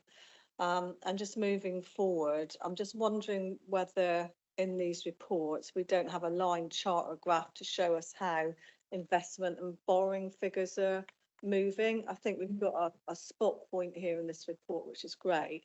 But I think we read in the report, we might need to borrow an extra 110 million this year. So we're talking large figures. It would just be really helpful, as we do in lots of our other reports, to have a sort of a trend to look at how the figures have gone in recent years. I just think, given the financial crises that we're in, it would just be helpful for councillors to just understand that sort of direction of travel. And I'm just asking whether in the future it's something we could include in reports, really. Thank you, Chair. Can I just clarify, the 110 million is gross, so there's 60 million of new debt. I think there's about 50 million of debt maturing between now and the end of the year, which has to be refinanced. We do provide the flow of balances in our monthly treasury management papers to Jason and Nicola, and these are discussed. I don't have the figures that we started the year on, but obviously we've been drawing down balances as investments have matured, so that we can not take the debt on, seeing as debt is so high. The cost of debt is so high. So thank you. I just think, even if you had a dotted line to say, we're likely to be doing this year, and that's where it came from. For me, it's just to give that bit more of a rounded picture and just spot where we are, which we do in nearly all of our other monitoring papers. It's just that we never have here, and I just felt with the changes that are afoot, it might be helpful for us to get that wider context. Just a suggestion, don't mean you have to do it. Thank you. Any other questions from members? If not, are we happy to note the report? Thank you, Alan, for coming along to present it to us. Okay, moving on to item 12C then, which is the medium-term financial report, flexible use of capital receipts for 24-25. So this looks like Jason. Yep, so it's another one of those that goes through the same route as part of the budget setting process. Under this, it's almost like a capitalisation direction that you can do yourself if the activity is related to transformation. You'll be able to show that you are going to see those ongoing savings. You've got to have a policy in place, so this complies with that process. The other thing I would just add, though, is the government are calling for views, as they described it, on capitalisation across the piece. And their proposals will remove any requirement to approach government. You could just get on and do it. It's quite interesting. Do you think, well, if I had that, I wouldn't need a capitalisation direction? So we'll wait and see the outcome of that. That's a live debate that's going on at the moment. When will that? When we hear more about that? I'm not sure their deadline for responding on it. It came out as part of the provisional finance settlement, so it's on a similar time frame. So we might see something. We're expecting the finance settlement most probably the 5th of February, very early February. Thank you. So are members happy with the policy as laid out? Do you want to make any amendments or suggestions to it? Happy? Okay. Do we need to formally adopt it? No. Okay. Are we happy to review that as is? Which takes me on to item 13, which is the Audit Committee work plan, which you'll be very pleased to hear is the final item on the agenda. So I recognise that we've had a very heavy workload over the last few months, and in particular today. You'd be pleased to know that we've only got 2 outstanding audits for all 5 predecessor councils, which are South Somerset District Council 22-23 and Sedgemoor District Council 22-23. Once those are out of the way, then we are bang up to date with absolutely everything, which, given the state of audits across local government, will be something of a minor miracle. So I think you should all, fingers crossed we get there, give yourself a pat on the back. We should have the other 2 audits at March's audit, hopefully. Hopefully. That's right. Okay. Well, it would be very helpful to have them for March if we've got them, but we recognise the pressure you're under with the financial emergency. So what's the most likely time frame?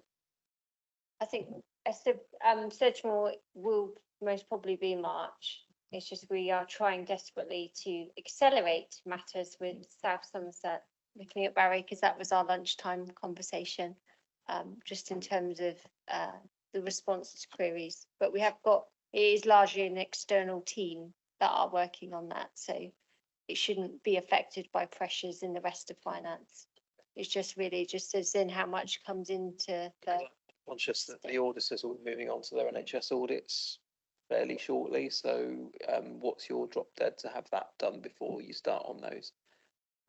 Thanks, Chair. We've committed a lot of resources to try and make sure that it's done by the end of March. As Nick has highlighted, we are dependent upon officers and contractors provided by South Somerset to get that done.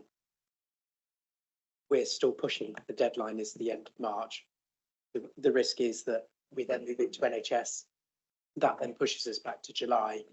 And then if there is still no progress, we've got the looming backstop deadline of the end of September.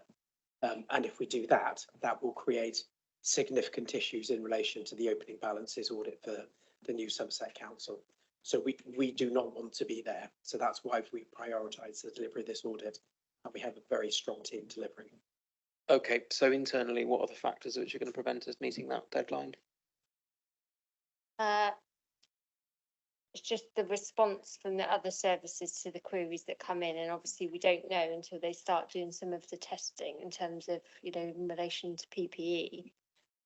You know, whether there be anything there that then needs a deeper dive in and the response on that. But Ben Bryant, who's on the call, is my head of corporate finance, and he's very focused on this in terms of sitting on the teams and accelerating those queries across the council to get this done. So we are going at it as much as we can. Feels like we very much need this to be a firm deadline. I know that that's going to be a challenge, but we just need to hit the deadline. I don't think there's any two ways about it. I recognise the challenges, but we just got to be there.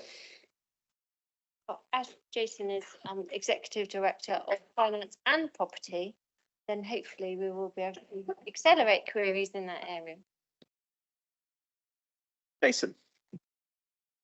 I'm in the boat with everybody else. I want this all done and out of the way, frankly. So whatever we'll do, we'll try and do it. Mandy.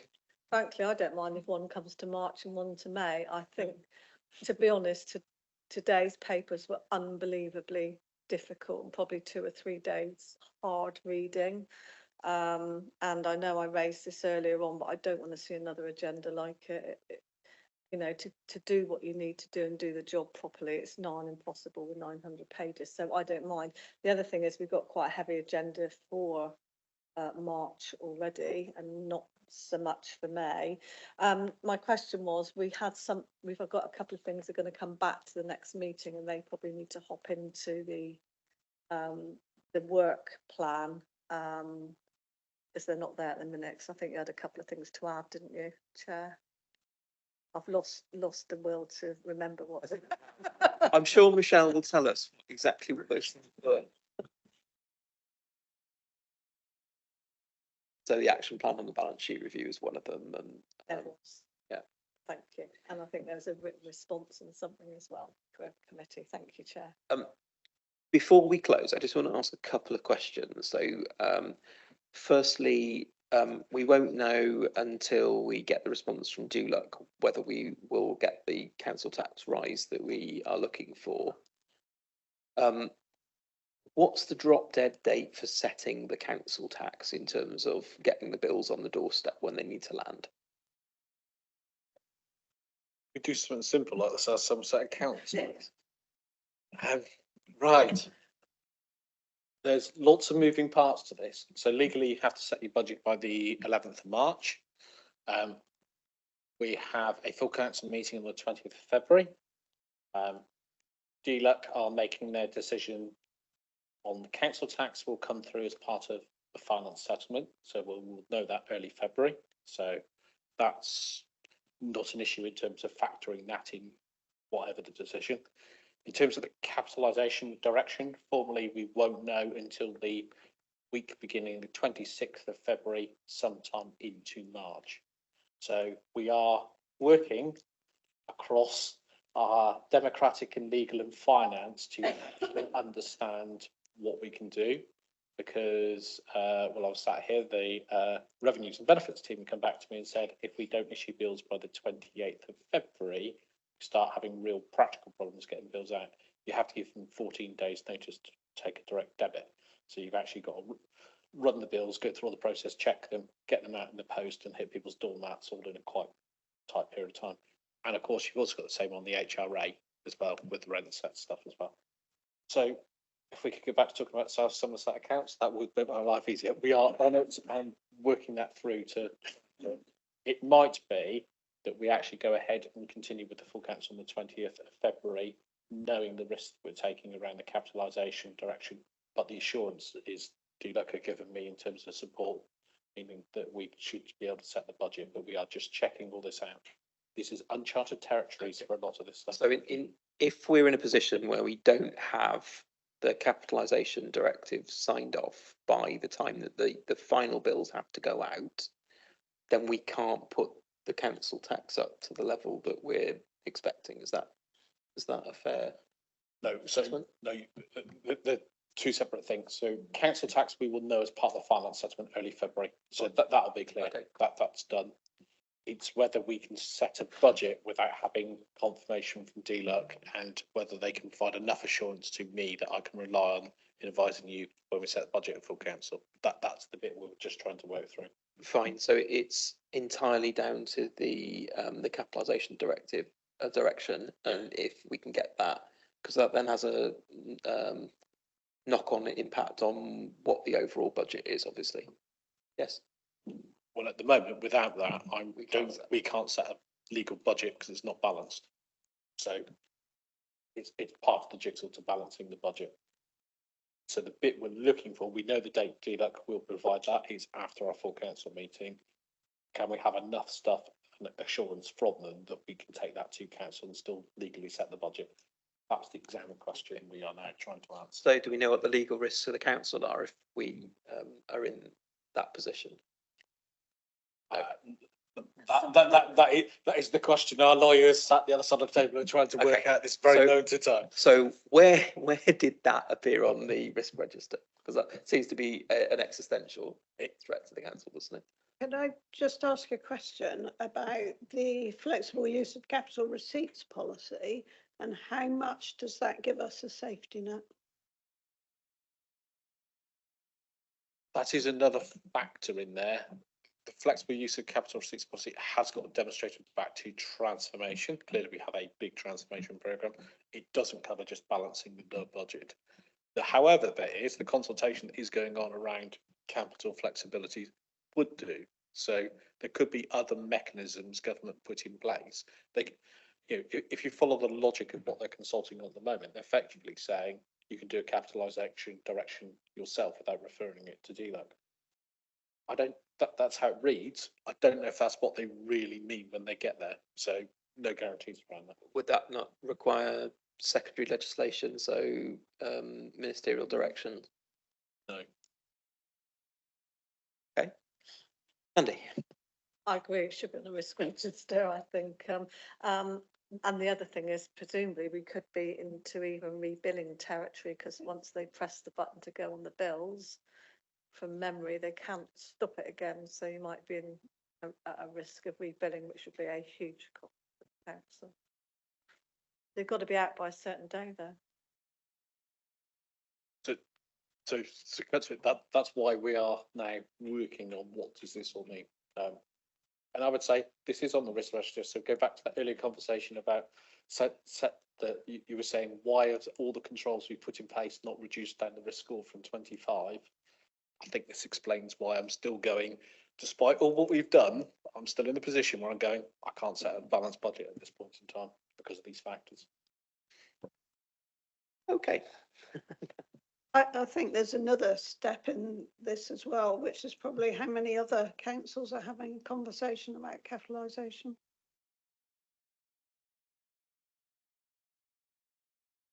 So I suppose my concern is we've gone back to DULUC to ask about the council tax rise. I think there's been, from what I understand, a bit of pushback from other councils who are asking why we're getting special treatment on that. Is that correct? Have no idea, but it will come out as part of the finance statement in terms of exactly what's what. That's a new thing they put into the provisional statement this year. It's not been there, but so process is a bit untried and untested, and therefore not very clear. So I don't know. Okay. Right. Any other business very quickly? No, we are done. Thank you all for your help and cooperation in getting to the end of what was an epic agenda. Thank you. See you in March or full council, if not before.